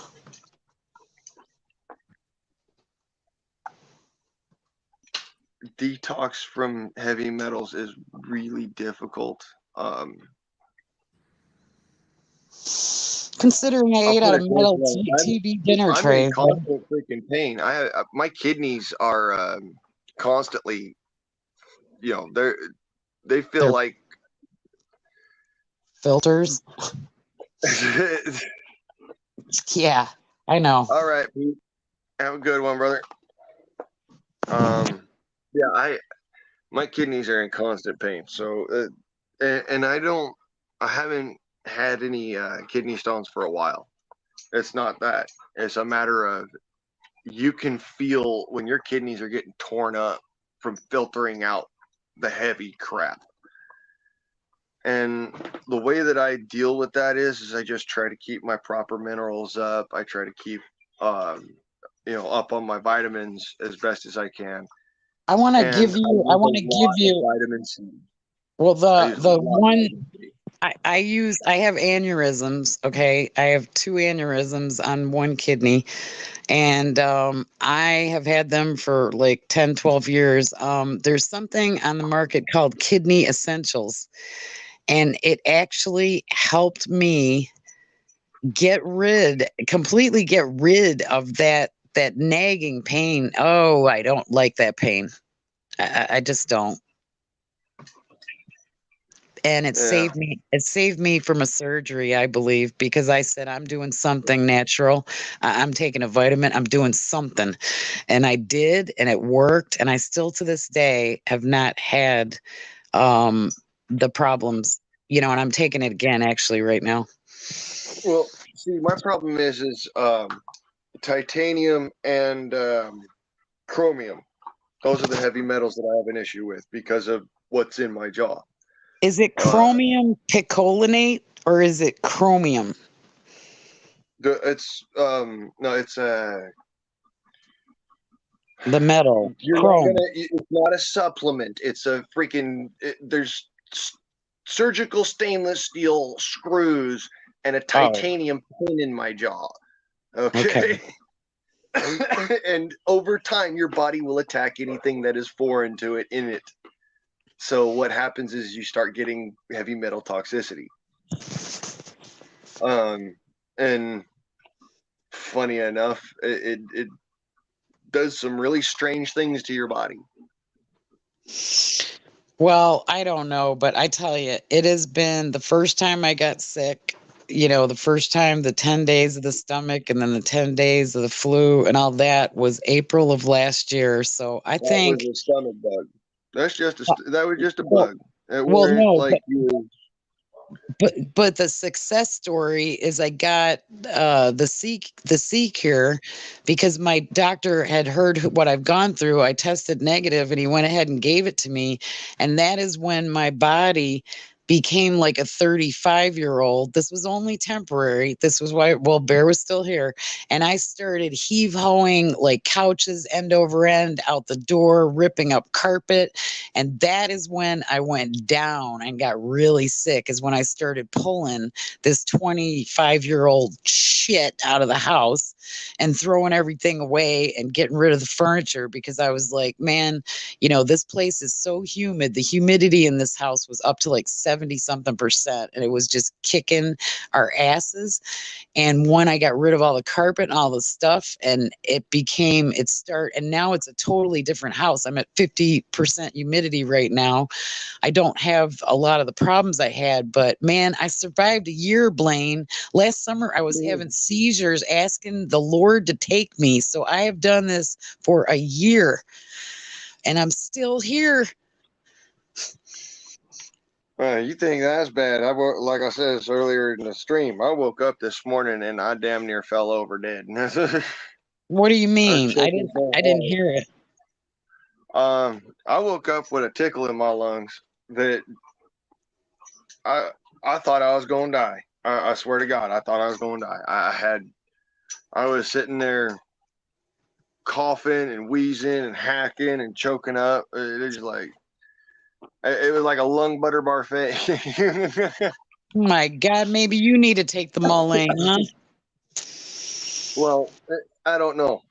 My thing is I've got plenty of plans to turn to, and I'm pretty sure this is just something that's like it'd be better to go with something more campers than it would be to go with something that'd be anesthetic properties. So, hey, motherfucker, what's up, Chuck? How you doing? Oh, Chuck's here. Hey, Chuck.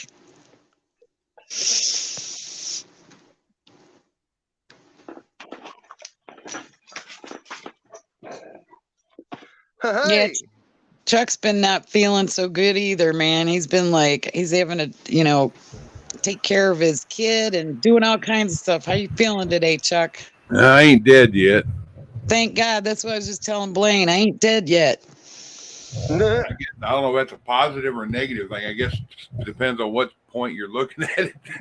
I know. Yeah. Die another day, I Doomer. guess. Hey, Doomer followed you here, there, Chuck. I says Doomer followed you here. Who's that? Oh, Down in the chat. yeah, mine ain't being on the doom level. It's a positive point. I guess I'm still here. And me, I'm still breathing. the grace of God and a little bit of ingenuity, and some Vicks 44 Vapo Rub. Man, that, I love that stuff. That stuff is so good. that breakfast lung chowder sucks, don't it?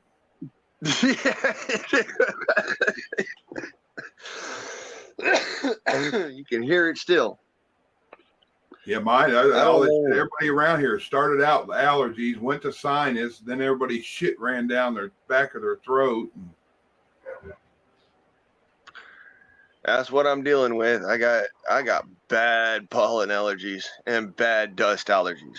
And to add to it, the shit in them airplanes they put up there.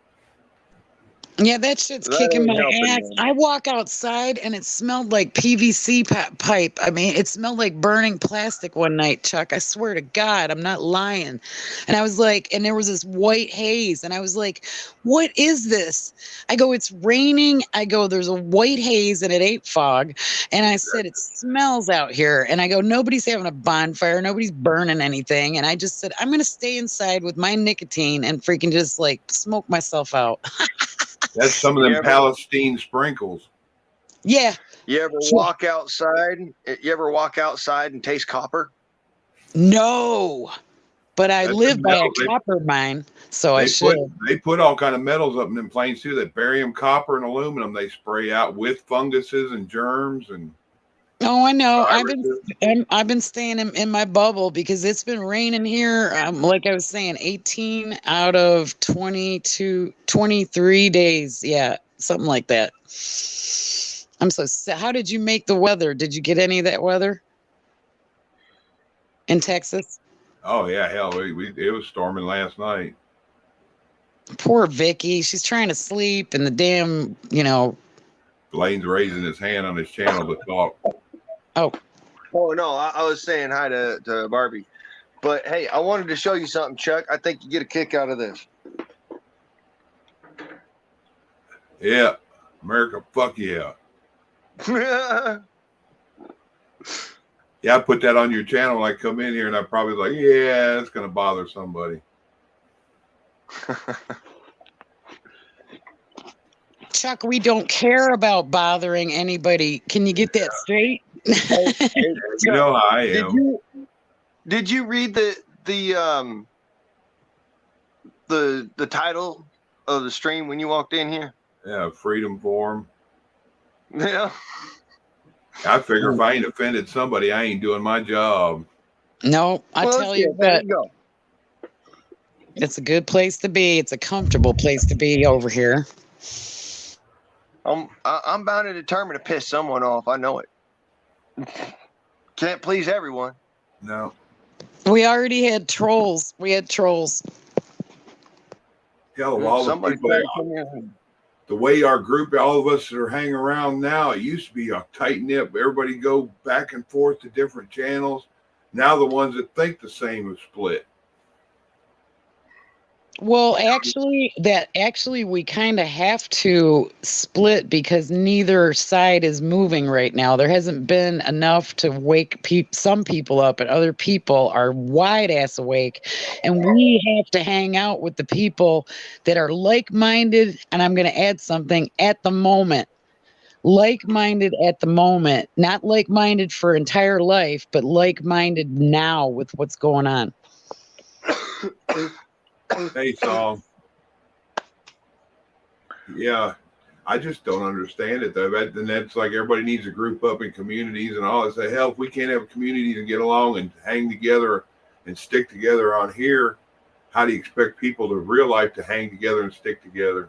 Yeah, but you felt the love last night, Chuck. You had to feel the love because there is a group. And there's about 50 to 60 with Bonnie and 50 to 60 with you. So there's around 120 to 150 people that love you both. And I think our group is great. And I think all the weeds have been plucked. And I think we're fine. I really do. Well, there's actually about the same number here. And it like I said, is y'all and folks that we are having our community and we're real tight knit and close. We are. That's a reality. I mean, Yeah, lot because of not people want to everybody say, gets there's along. this division and derision, but the difference is that's not in our community. That's in a larger community.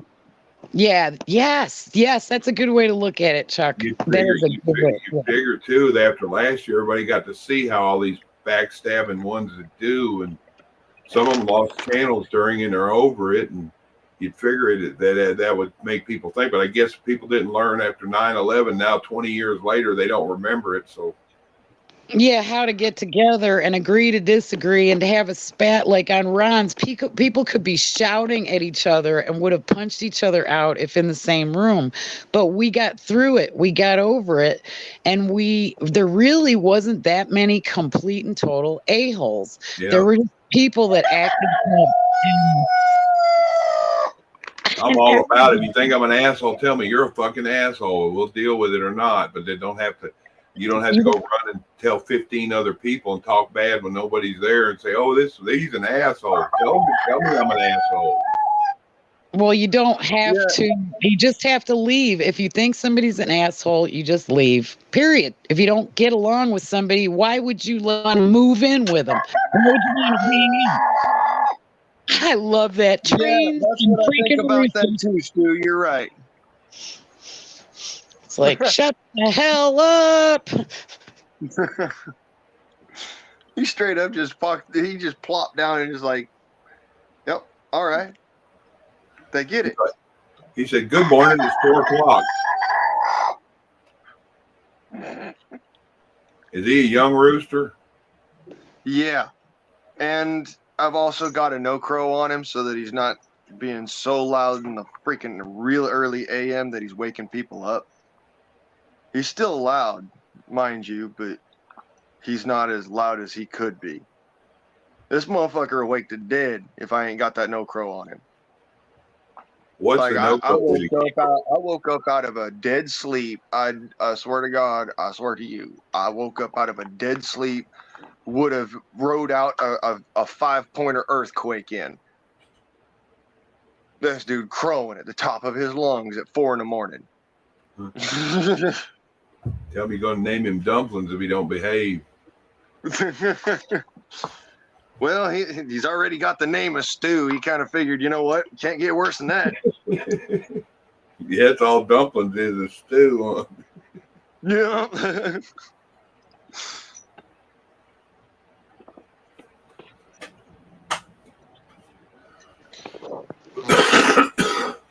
So anyway, last night was really good, Chuck, and I just wanted in the beginning there, I just wanted like you and Bonnie to know how much we all appreciate hanging out and having a place to go and, just feeling comfortable and really not dealing with anybody that's a problem. Yeah. There we go. Hey, cuz. What's up, Sal? He's Hey, back. Chuck, how's it going? Sitting here chilling.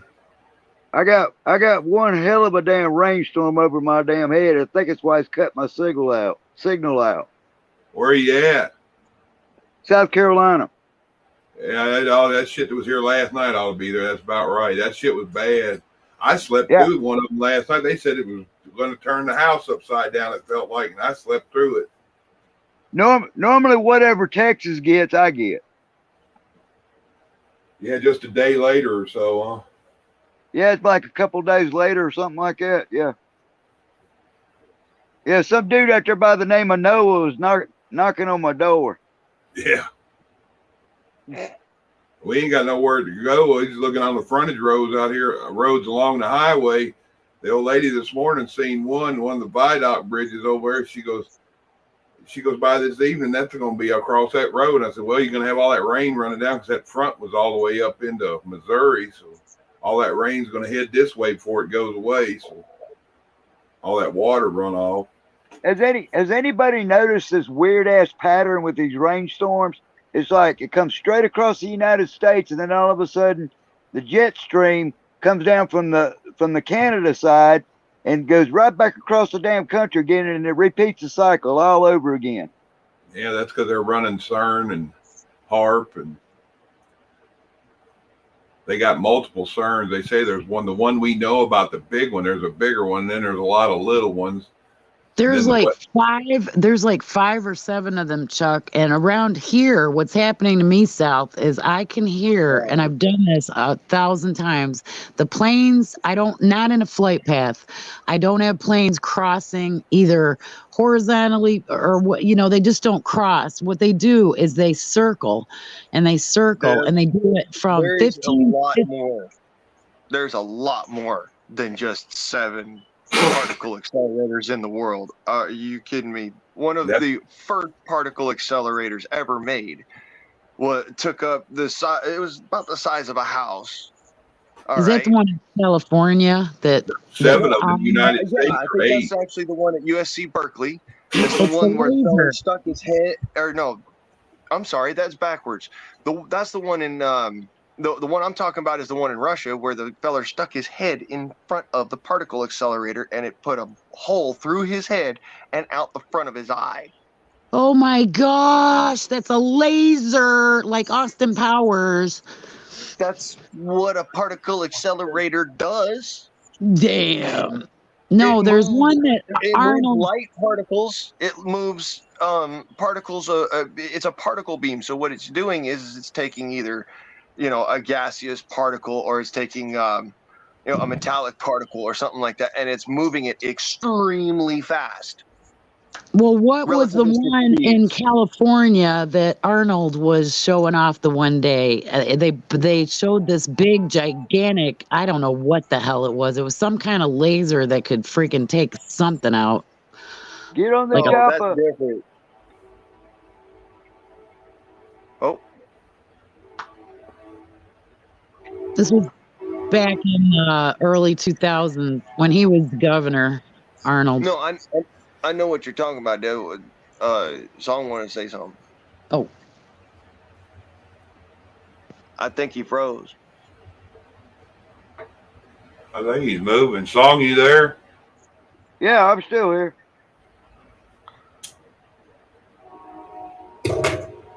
I got a hellacious shitload of cloud cover of rain going right over top of me. I mean, it's like the bottom fell out. Yeah, that's the way they say it was last night here. Yeah, they got, and then there's probably 20 or 30 mobile HARP stations running around here, plus the ones that are just stationary. So they seed the shit and direct the shit.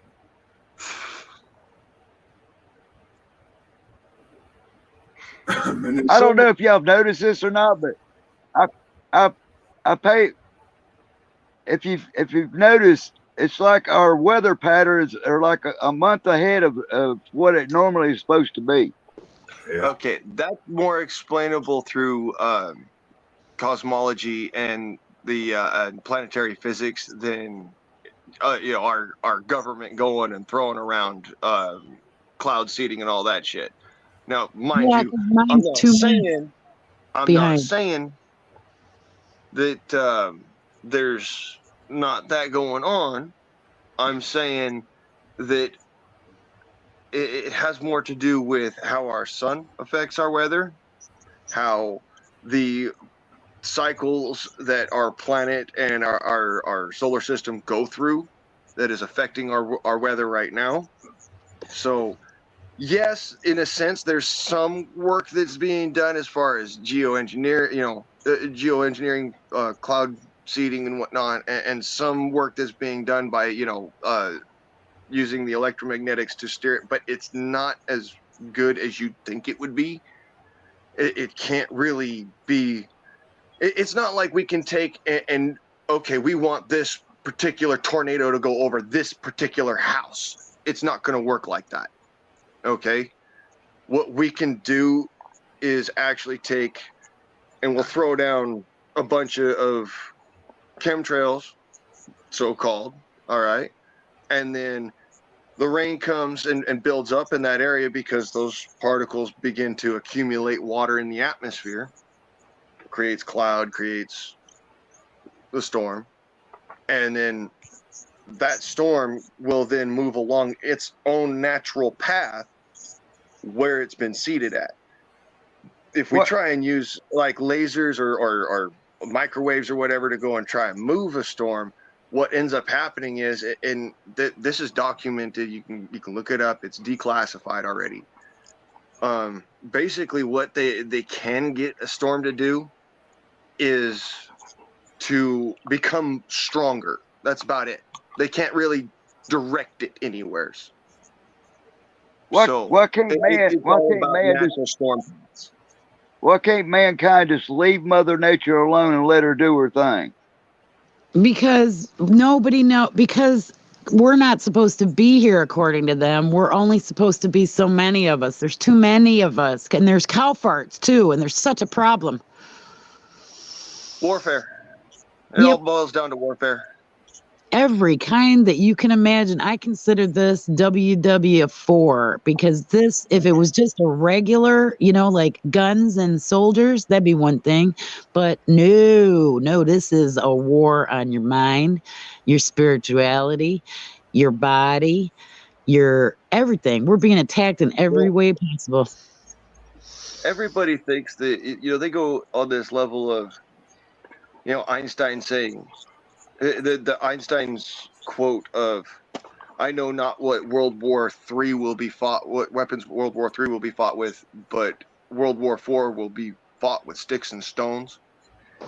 I think that we've lost focus as to what exactly War warfare is. really is. Yeah. Chuck, are you north, south, east, west, or what have you, Texas? East Texas, right on the I-20 corridor. Like I'm right on the state line of Louisiana. Hell, I'm 15 minutes from Shreveport. Okay, my father's right there. My father lives between Waco and Natchitoches. Yeah, I know where you're talking. It's south of me, but if you leave Dallas going east, you'll run straight through where I'm at, going into Louisiana. So you're right on the Louisiana line, pretty much. Yeah, I can be in Louisiana in about a minute and a half.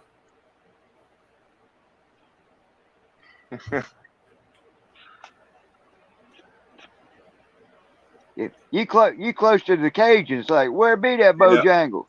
Yeah, I lived in Shreveport Shreveport area for 30 years and then moved out here. I know all about making gumbo and A2K. It's kind of funny, the diversity of Texas. You're on the east side and it's all trees and water, and you go to the west side of it, it's nothing but sand and tumbleweeds and rattlesnakes. And mountains, and which I'd like to have one. I'd like to own one of them old ghost towns. Everybody, you don't want to be down there close to the border. I'm like, there's a lot of places out there to put a hole.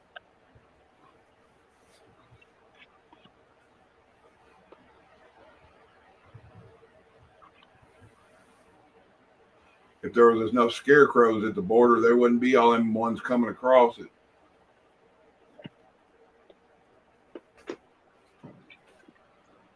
I got to think on that.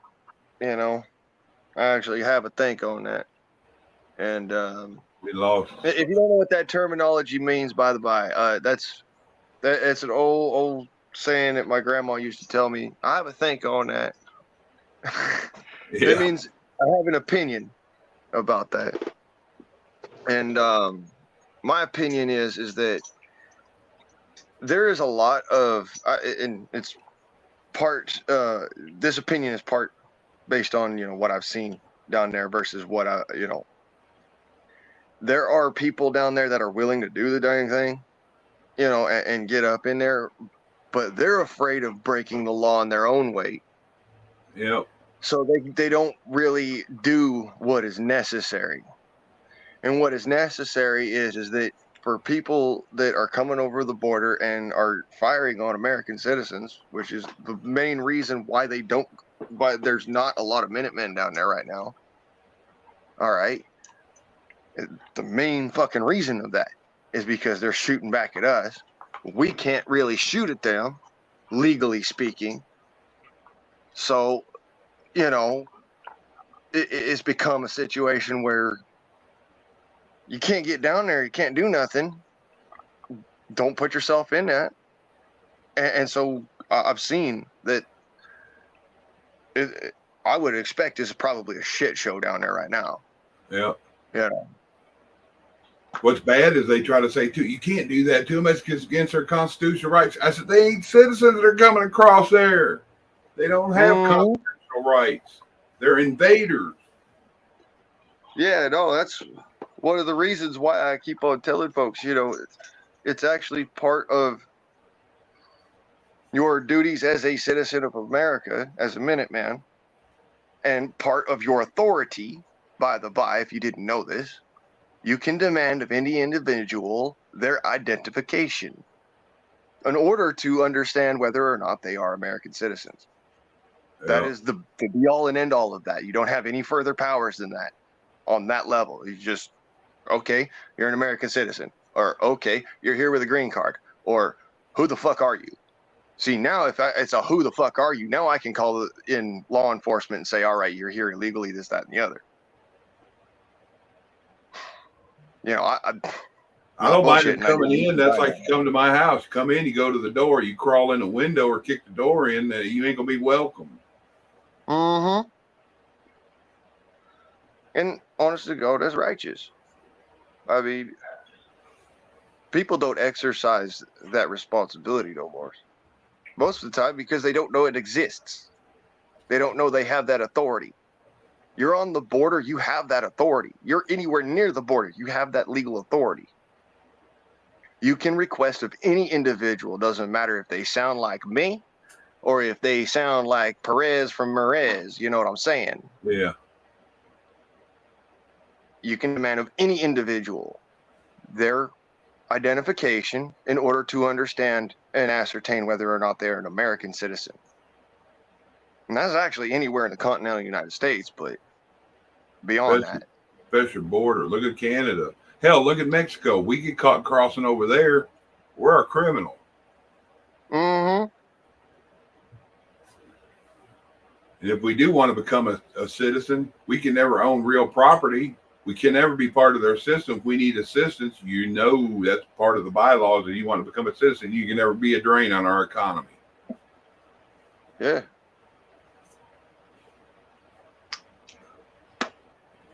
Well, there's that too, Mayhem. There is that too. They are shooting from inside of Mexico, and you cannot shoot over the border because that would create an international incident. Which should be already created since they're shooting across this way, but yeah. It should already have been enforced as an act of war, but I can't. It's not my place. That being said, they're also shooting at us from inside of the United States. Yeah, like at Taco Bell. I'm not talking like, you walk on a private property and so you are there trespassing, even though you're a Minuteman, this, that, and the other. No, I'm not talking like that. I'm talking you're on BLM public property, wildlife preserve, and you are getting shot at by individuals who are obviously not from America. You're close to them, so you're a threat. Mm-hmm.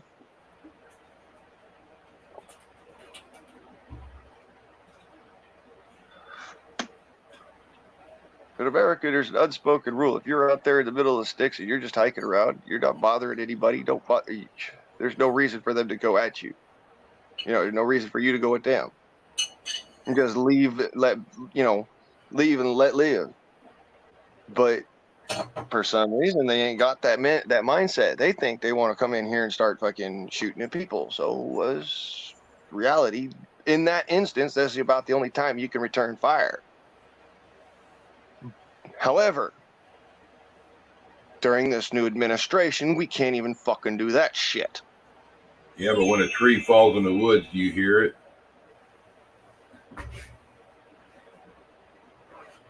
I want to say no, but Uncle Sam does.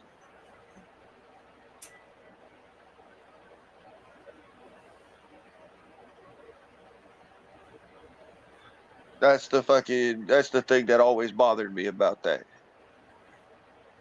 you think that a tree falls in the middle of the woods and nobody's around to hear it.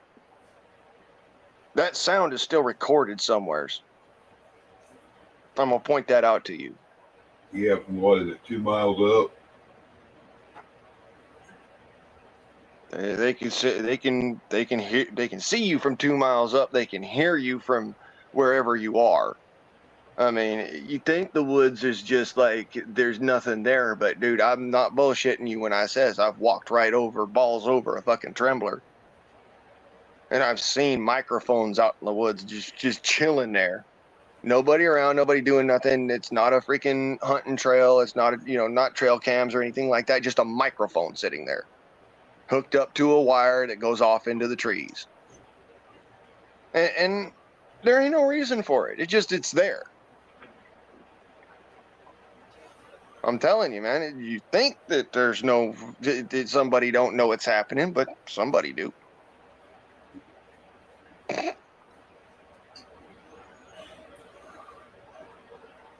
I'm sorry if it offends anybody, but if somebody takes a crack shot at me, I'm a return, and I usually don't waste shots. So. Mm-hmm. Hey, don't get me wrong. I'm of the same mindset. That's the reason. Number one, I can't be down there on the fucking border right now because I will return fire. It's just natural for me. Instantaneous response. Yep. You shoot at me, I am shooting back. That is guaranteed. So I just can't even be anywhere near there right now because I'm gonna end up going to fucking prison for defending myself. Yep. A lot of people think a warning shots actually they just missed.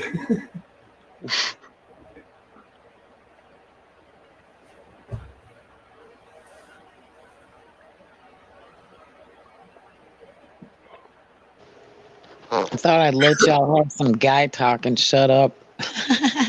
Go ahead. We're just rambling. No, I was rambling too. Blaine's always a wealth of information for me. I don't think I've been on one stream where I didn't learn something. Ever. Me and him and a couple other people, once we start talking, everybody sits, I don't know if they're scratching their head, listening and absorbing, or going, what? Yeah, I know. But you know what? It's all good. It's all good for us to I'm at about a 90% disbelief rate of what I'm looking at and what I actually believe is happening. So I've decided to back away and go to, like I said to Blaine earlier, shoot the shit streams.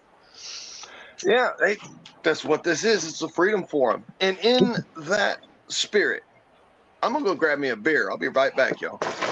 Yeah. So how's Vicky? How's Vicky doing today? I guess all right. She went there and laid down earlier. She called in to work last night. I don't blame her. She sounded awful. She's sitting over here, couldn't fall asleep, and she got the dugout out and took a couple of hits off of it, and she's like, "I'm going to bed." Are y'all doing the paste or no? No, she just used some of that flour. Okay. Oh, I was just wondering because I stopped it for a little bit and I started feeling like shit again because I had gone out to a couple like places where there's a lot of people and I came home and I felt like shit for like 3 days and I was like, what the hell's going on here? And so I just do like Hawk says, a little dab in the least the one. We need to start back. A lot of it we ease back some and doing it like once or twice a month. We can go back to a couple times at least a week. Just a little. Yeah, I think we have to maintain because of what's going on. I just think we do because if we don't want to go respiratory, and it sounds like both of y'all are coughing and shit, and Yeah, I was doing it every other day, and I was doing a full weight dose instead of just a pop. And I was taking zinc all the time too, so I pretty much I could roll in a pile of shit and not get sick. So you could be a cow, you could be a horse. I kind of eased back on it, and now it's like, yeah. somebody walks by, you hear them sniffle, and next thing I'm sniffling. I know. It's really, it's just, it's a nice precautionary measure, and I think that it's one of the best things that I found out about. I mean, if it cures the big C answer, then that's an awesome thing, and it's yeah. I used to keep my immune system boosted with Jack Daniels all the time, but Oh yeah, that only works till you're so old. yeah, T. Cheers, beers. T96 I have not seen in a minute. Yeah, that's Tay right there. How you doing, Tay? Nice. I don't remember if I saved that video to show you. Oh, show Blaine the FU paper towel. Did I give that one to you? I don't know. I think we played it on your stream that one night. Yeah. Oh But yeah, that one you where roll the paper towel out. yeah, it's just so classic, man. And the guy is like, God, he's got to be like 6 foot something, skinny as a rail with the long hair and the wire rim glasses and the beard and stuff. And he just like has the big old like dramatic finger come up after. I love it. Hey, you know, I've got this one. I got this one for y'all. All right, I'll put it this away. Huh? No, I thought you mixed it in with that. What the fuck have you done lately? Wow. What is it I missed? I got a fish pond. That's Like so a cool. full-size fish pond with a fountain over here. And then, of course, I got my chickens. But, yeah, what the fuck have you done lately? Wow. Good job. That's what we've been busy doing. Yeah. That's why I says, you know, get out, go do, you know. You're not gonna find happiness by sitting on your wrist. You're gonna find happiness by getting out there and pursuing it. That is it. That is it, Blaine. And this is why I'm so like ready to jump out of my skin here, because my house is clean, the shed is organized, everything is ready, and it just keeps raining. So I can't even just like go out and just enjoy sitting in the sun. It's awful.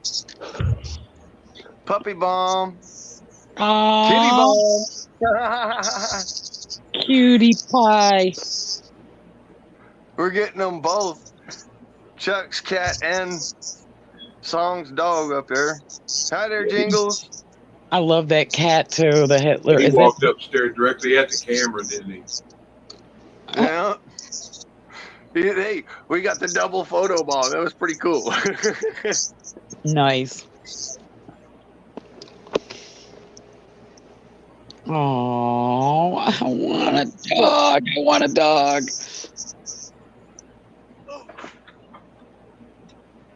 Well, Devs, I know that you're like me. You like them big dogs, you know. I do.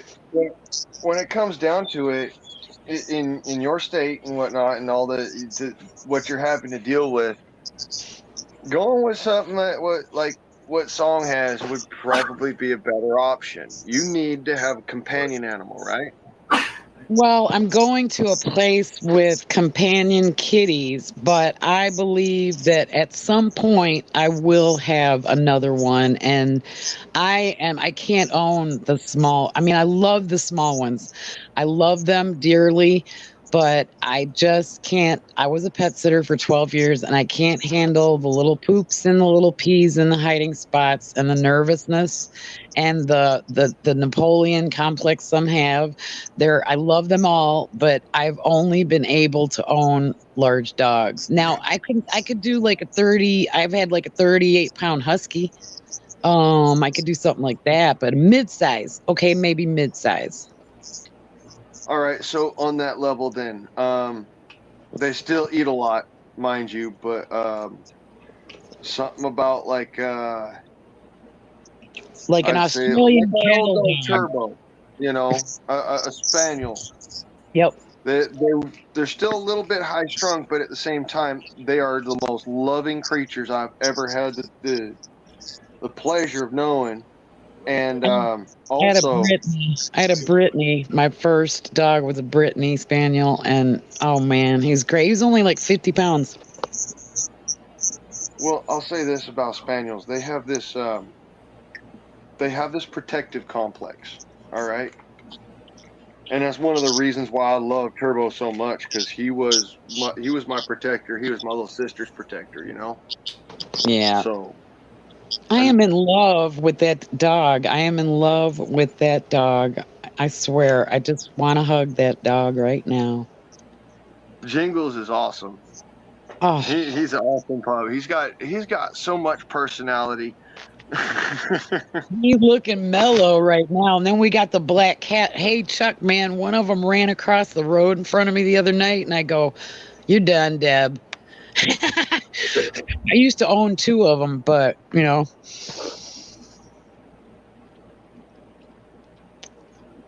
yeah. So I get to be with a guy who rescues kitties and finds homes for them outside, and then he has 4 inside. So I get to have kitty love, but the dog love has to wait. What do you want? What do you want? What do you want? Well, I showed him before, but hey, since we're doing all this, there's my cat.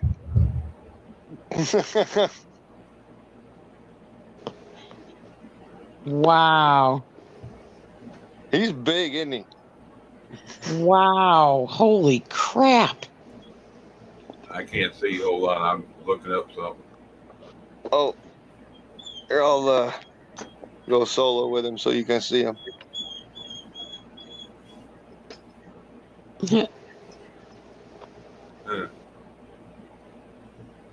He's a year old now.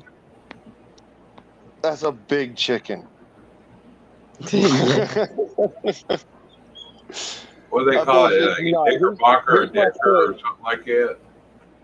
Here's my foot next to him. That is a big chicken.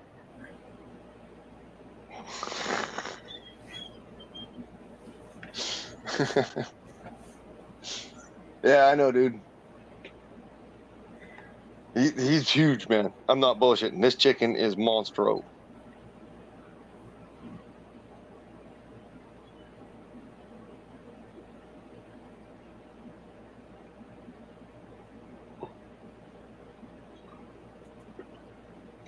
So yeah, that's pretty big old chicken right there. Tell you what, he bullies Houdini, and I'm not bullshitting you. There's a reason why he's in this cage, and it's for both of our protection, because I feel that I have to protect this bird from me, because I'm afraid he's going to attack me because he's that mean. And if he does, you're going to kick him like a football. If he attacks me, I've already snatched him up once and looked at him right in the face with my hand around his neck and gone, "Dude, you really want this?" And he kind of just looked at me and went, "No." He don't peck at me much anymore. He'll do it to my boots or to maybe if I grab for him with my gloves, he'll peck at the glove once, but he doesn't, he's not that kind of aggressive anymore with me. Still at the same, I feel like if I turn my back on him, if he gets out the cage and I turn my back on him, I know I'm going to end up with a rooster on my back.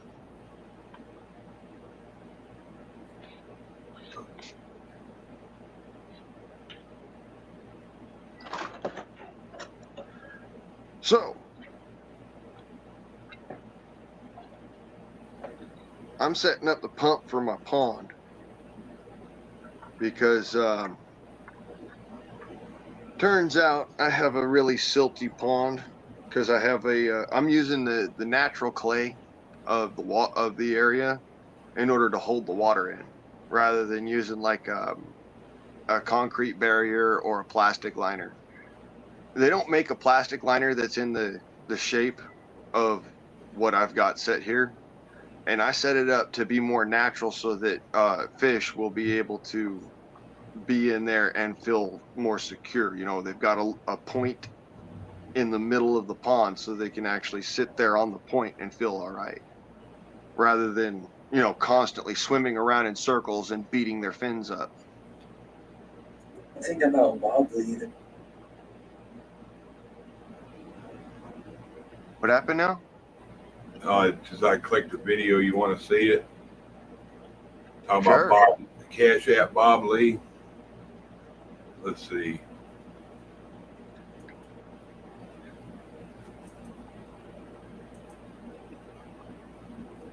I was seeing if it come through, and it did. So let me know when you're ready. Let's see here.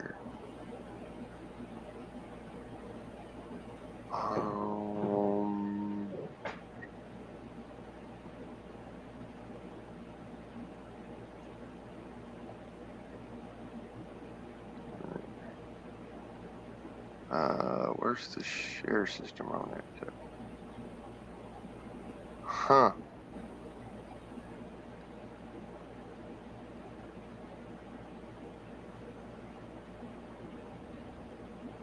That's not it.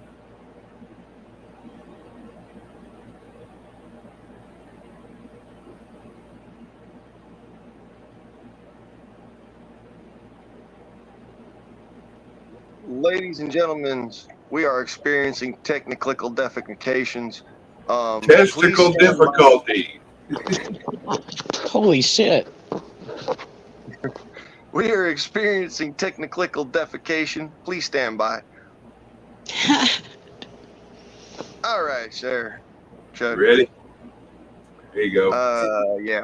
The founder of Cash App being stabbed to death doesn't sit right with me, and it's the timing of all of this. Now, before I say what I'm about to say, I'm telling you right now, this is pure conspiracy, and I just find the timing ironic, that is all. So Bob Lee passed away on April 4th. Also, early April is when some businesses were able to access FedNow. Yes, it officially launches for everyone on July. It's basically like online banking for businesses to easily process transactions for customers 24/7. In other words, it's also the Federal Reserve's version of Cash App, Venmo, and PayPal. Many say it's a step closer to the digital dollar. So Bob Lee, the founder of Cash App, gets stabbed to death very close to the date where businesses start using FedNow. Cash App, debatably the #1 online payment app. Ironically, now we have FedNow, where the Federal Reserve has access to every single payment you use on the app.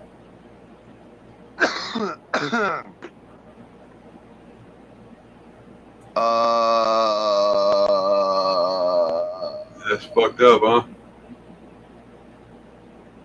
My asshole just puckered.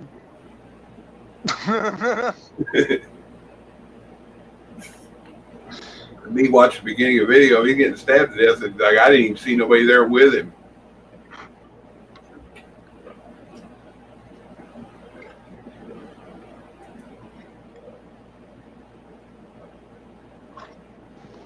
Shut my ass right up. I'm the Yeah, that's all, folks. You know, That's all, folks. I put it this way: game over, man. Game over. Oh yeah. That's where we're at. Holy shit, pickles. One-way ticket. Yeah. Like I said, my asshole puckered. There It's may like be we want your there may app. be a need to, huh? It's like we want your app. Instead of making our own, we'll just kill you out in the open and take it. Wow. Yeah, that's on that level of I smell a rat in the woodshed, Oh yeah. and it's been dead a long time.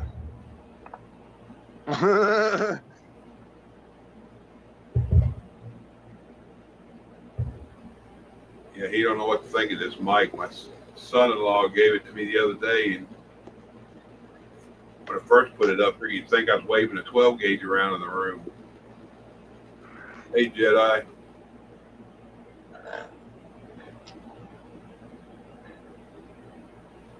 Oh, Deathclaw.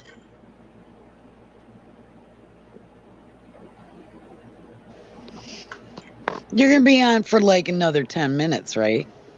Oh, easily. Okay. I decided to pass the day away, because I woke up feeling like shit, and I Yeah. figured, I've been busting my ass for several weeks now. Oh yeah. Time for a little bit of R&R. chill and party. All right. Well, I'm gonna be about 5 or 10, but I'll be right back. Okay, we'll be here.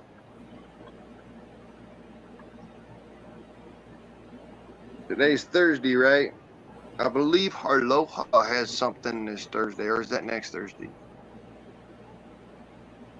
I think it's Thursday. Any Hoosiers. If that's the case, we're all going to just get on over there, but I don't think that that's right yet. So, anywho, we'll be here for a while. Steve's got something like every night. Hey, Chuck, would you bring that back up, please? Seems that Camo has not understood why we would be having puckered assholes near there. Yeah, let me see.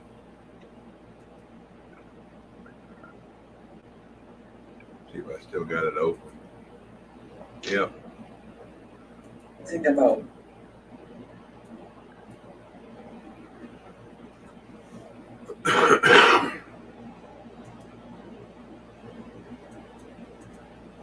All right, give it a sec.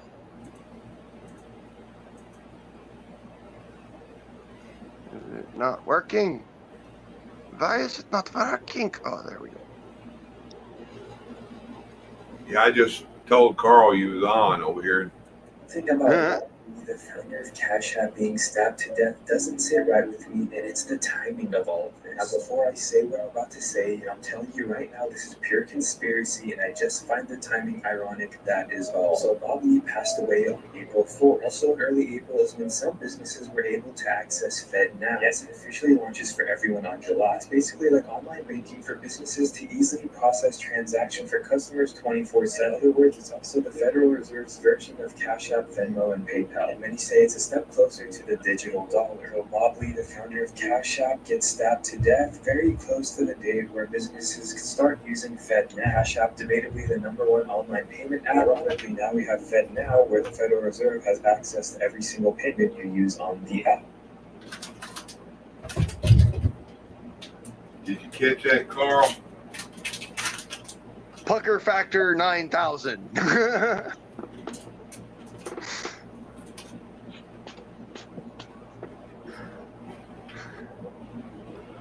Yeah, my cat keep coming over. I figure out what his deal was. I just remembered he found out that I found his package of lobster cat treats. Ah, he wants some lobster. Broke it out earlier. Yeah, all the other ones are shrimp. He'll eat the shrimp ones if they got them, but he likes the hardest ones to find, them Temptation lobster, which to me it smells like fucking Play-Doh, but I guess he tells the difference in it. It's flavor. Yeah, I ain't ate none of them. Holy shit. What do you know? Yeah, Carl, I don't know if your thing's leaking. I think the link's out there still. Yeah, it should be. Yeah, up top.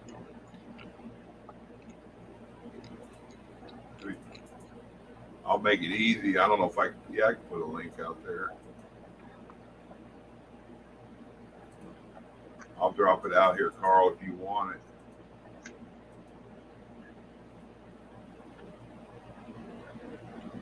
it. I feel like I walked into the wrong bar. Puckered, what?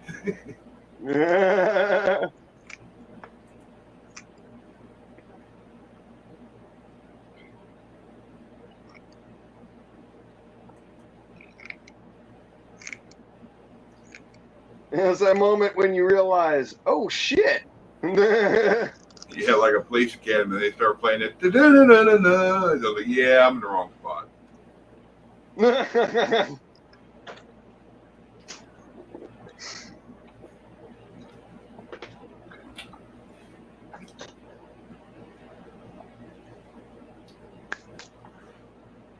All right, this should be plenty big enough. Be able to go and take water. And go all the way up around. Like so.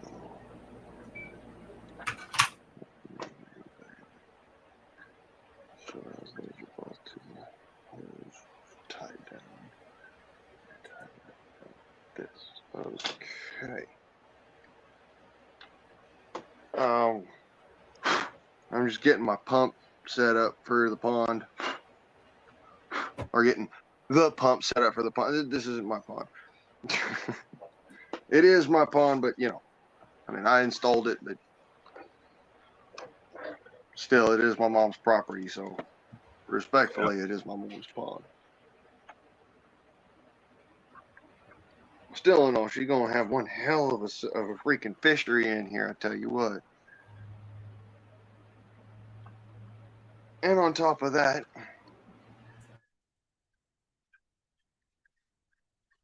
if I get the chance, I'll be adding to and taking off of it myself. So.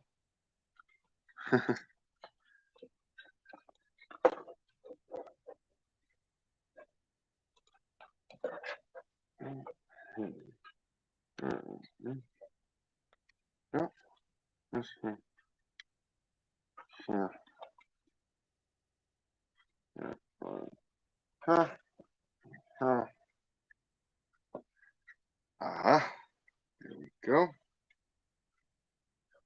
And that's what it's going to look like down at the bottom of the water. It's basically a block of screen down there. You know.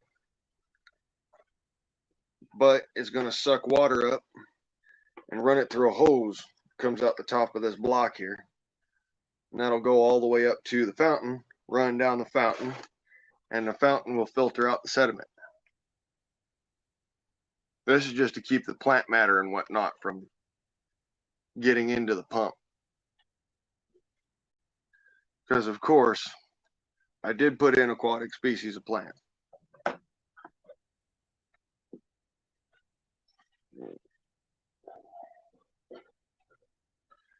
Which means I need to bring over the hose that I got set up for this so I can trim it up and make nice on that too. But yeah, basically, I got this new pump in the mail for this pond. Let's see here. Here it is in all its glory. It's a little Tetra pump for ponds and fountains and whatnot. And this one has a pumping height of, see here, 6 foot, 6'2", which means it'll actually get water up to about 5 foot.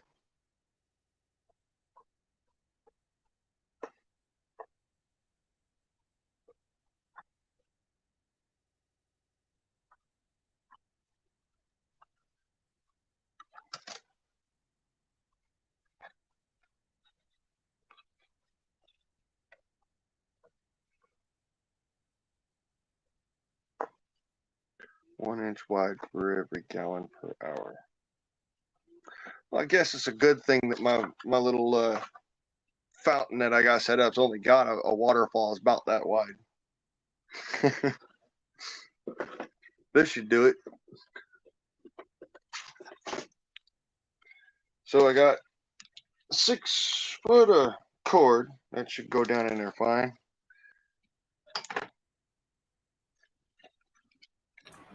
I'll be right back. I'm gonna go grab that hose. All right.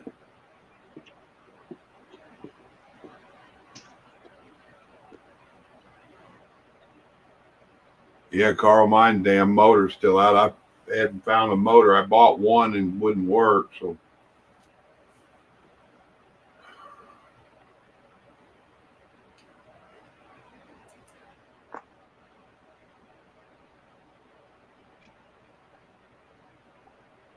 All right. Yeah, this is one of them submersibles anyways. I got a nasty kink in here somewhere that just never will go away. I want to get that.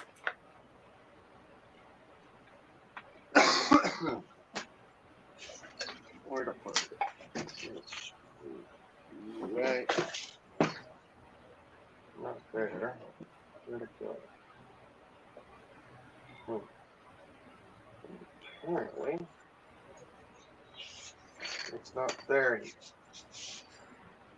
Where is it? There. 7 hours without a cigarette.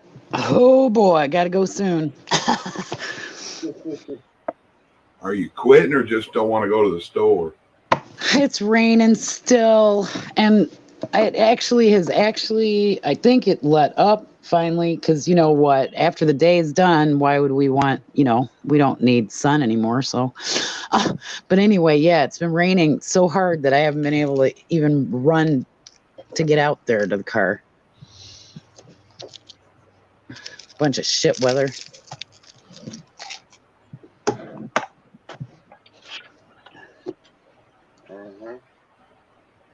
Why ain't Camel hopping up? So if you didn't know, when you get a kink in your hose, this is what happens. You get what's called wall separation, and that wall on the hose will actually separate right where the fibers are. Yeah, and the inside will split off and clog it and ball up. Every time I have the mountain men come and work at my house from the church, they screw my hose up. I've got $100 worth of hoses that have been screwed up, and they're doing their work for free, so I can't bitch, And I'm like, damn, y'all. I had a real nice cloth one of those expandable ones, and it was awesome, and it was like 50, 75 feet long, and it's gone. It's got 4 holes in it. Just pinholes, but still holes. Yeah. All right. Let's see here. That's half inch. Wait a minute. Where's that over there? Is this? No, it's not that one. So it's got to be the half inch.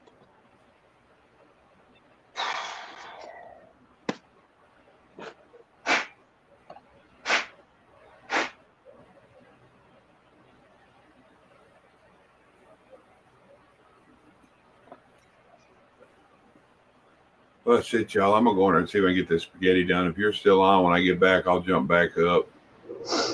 All right, you have a good dinner. We'll see y'all in the bed. I see where Bonnie cranked one up for at 8 o'clock here, so.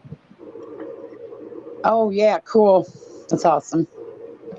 I talked to her earlier and said if she didn't, I would. So. All right. Well, I'll be around. You know me. It's I'm always here, but I ain't all there. I don't know if you heard that. I said, I'm always here, but I ain't all there. Yeah, me too. Hey, I'm always here, but it's a matter of I'm not always here. And sometimes I've gone, I left myself, and so I've lost myself there. So now I have to go and find myself. If I come back before I get back, keep me here. Yeah, you know the bad thing too is about everywhere I go, there I am.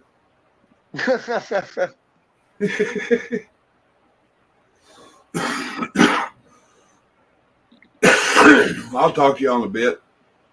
All right. Bye. See you soon, Chuck. All right. Oh, that is so not easy. Okay, so now I have a hose on the end of a pump. So are you splitting it on purpose, or are you trying to fix a broken hose? Oh no, I cut it on purpose. No. This one is this hose is so messed up. It's just a beater anyways, and it's been kinked and it's a year old. I figure, if anything, that's the hose to go and reach for if I'm gonna be setting up a pond, because it's already seen half of its life. This is about as good as it's gonna get for it. Yeah, that and a siphoning hose for a gas tank, maybe. Yeah, that'd be like a third life for this thing. I gotta make a big noise for a couple minutes, so I'll be here listening. All right. So yeah, any Hoosiers? I'm gonna sit here and I'm gonna attach yonder line here to the hose and set this whole pump up for going down in the water. Let's see if I can't get that pond running righteous.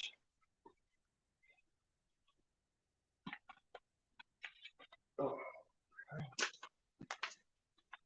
Yeah.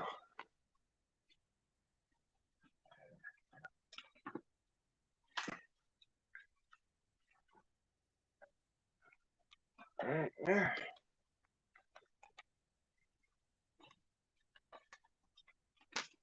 Have this sucker come up all the way along the draw line. And in that way, I ain't got to do a whole bunch of tie downs on it.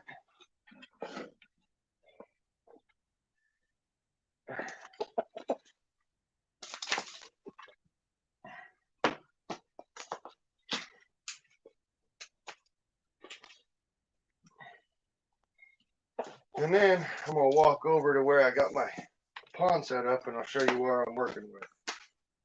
Yeah.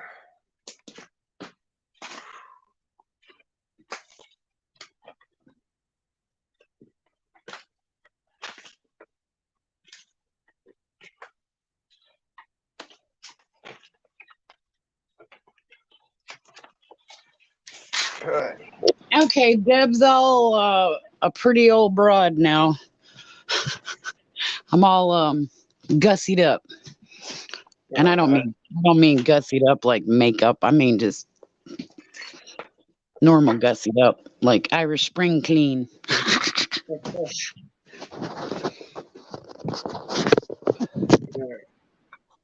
I like that color. My cottage was my lake house was painted the exact same color as your place. Really? Yeah, you don't like it? No, it's all right. I mean, I've always been a fan of green when it comes down to a house because it helps keep the place cool and warm. And it's artsy fartsy kind of green too. Yep. So I'm gonna walk out to the pond over here, hook this sucker up, get it rolling. So you're just starting the pond, or just how long has the pond been done? All right, so this pond, oh, bummer, another dead fish. That's all right.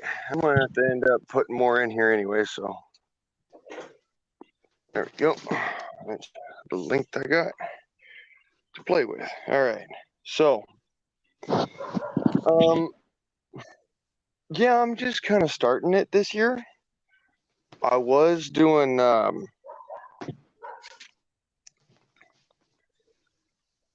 I've been thinking about it for a long time, but I never really did it. My dad had a fish pond when I was younger, and we used that for irrigation. Put that down in there and have it in the draw space proper. There. Let go of it. All right. So now I want that to go up that way. Oh, I want to tell you something funny that I saw. I was this thing randomly comes up and it says has Coca-Cola and it says a fast way to get rid of foot fungus. Okay, and I'm not joking. And had this guy Lord. literally, 3 days in a row. And I'm like, well, if it can take car paint off a hood, I would think it could take out that too. Yeah, but I know. Can you believe it that they would even like, I don't know. It was just a trip. that just ain't right. Yeah, it's not. It just like it was whoever is trying this. I don't know what the hell's wrong with them. Anyway, so magical cure. Wow. Yeah, I don't know about all magical. That don't seem all that magical to me. That sounds like somebody sticking some phosphoric acid on their feet, and yeah, Chemical. it might kill fungus. It also might help fungus grow. I don't know. All right, and off of there, and hook it up, and let's see if it'll flow. Whoa.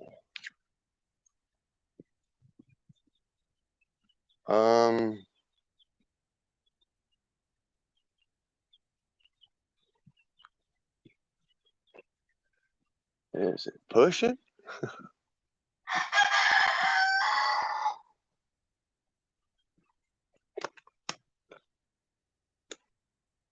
Should be flowing. Yeah, it's flowing. Well, the creek is flowing. Here we go. Good job.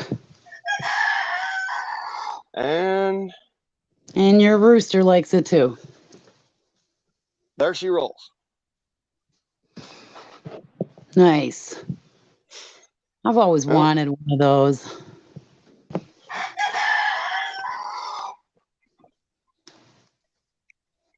I'm thinking it's gonna stand tall pretty soon here.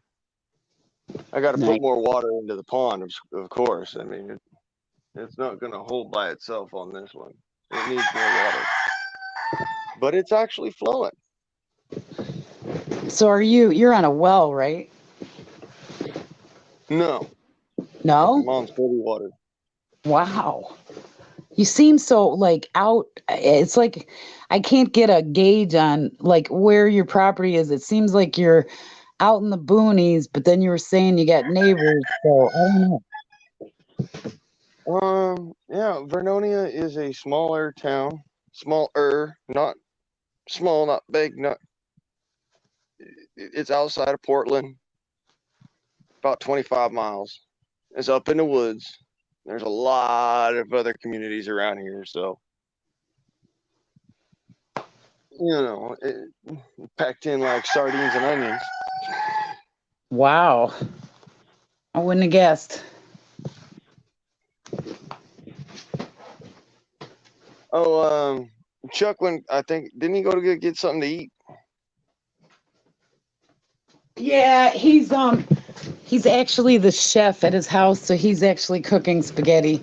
He usually feeds the fam and like serves them and then comes back. Look at that. It's going full flow. Nice. I have a waterfall. Yay! And let's see what the sediment content looks like down here. Not bad. It's not great, but it's not bad. Have you had any more goo rain? No, I haven't had any more of the goo rain. I've had a lot of good rain. That's I'll say awesome. that. I mean, let me go and check and see what the old rest of the water jug here's got. Okay, that's probably about like, what, 15 gallon? Maybe 20. About 15 gallons down in this 55-gallon drum. So I got more water for the pond, but I'm probably going to end up putting in other water anyways. But this is working. I have a stream. It's so nice and sunny there. I'm so jealous. That's only right now. It was raining like it looked like the apocalypse here just a couple of days ago. So wow. But hey, I have a stream. I know that's gonna make you really happy. The creek flows. Shout out to Mad Shack. The creek still flows. Yep. There's a song by Collective Soul called Where the River Flows. It's really good.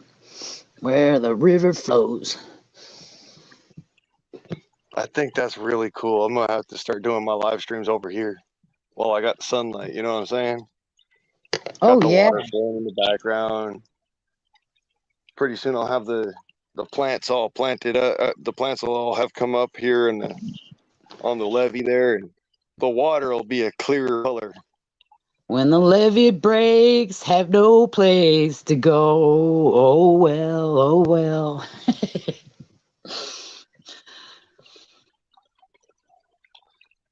Yeah, it's going to take a little bit, but I'm pretty sure I can get this to start filtering a little better. Sounds probably got.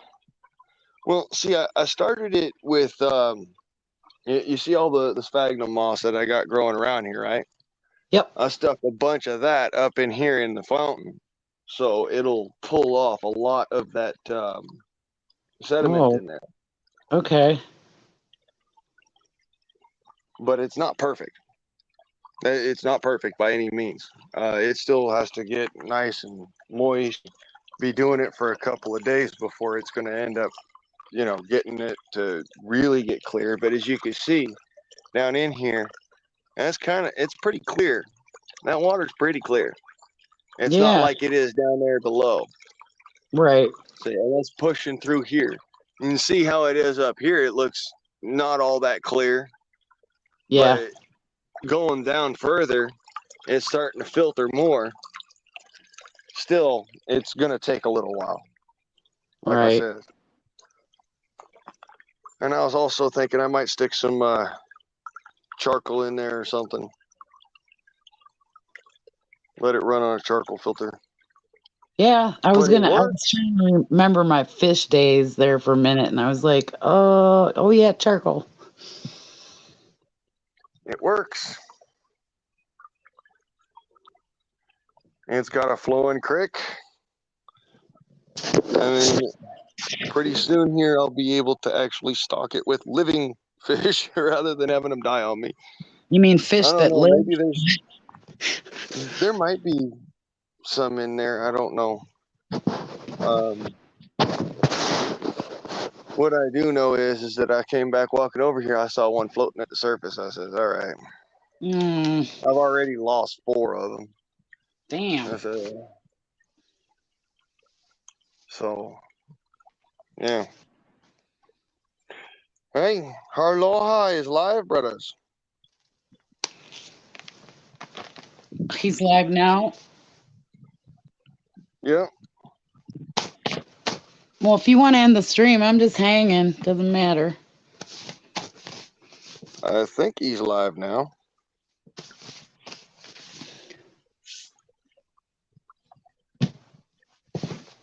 Go and check it out real quick. Yep. All right. So yeah, he's live right now. Y'all go over and say hi to Harloha. Say aloha to Harloha. And y'all, this has been Freedom Forum with Yo Guardsman and motherfuckers with all the blippity skippity bebop the dip to do. Motherfuckers, I'm out. All right. Y'all take care.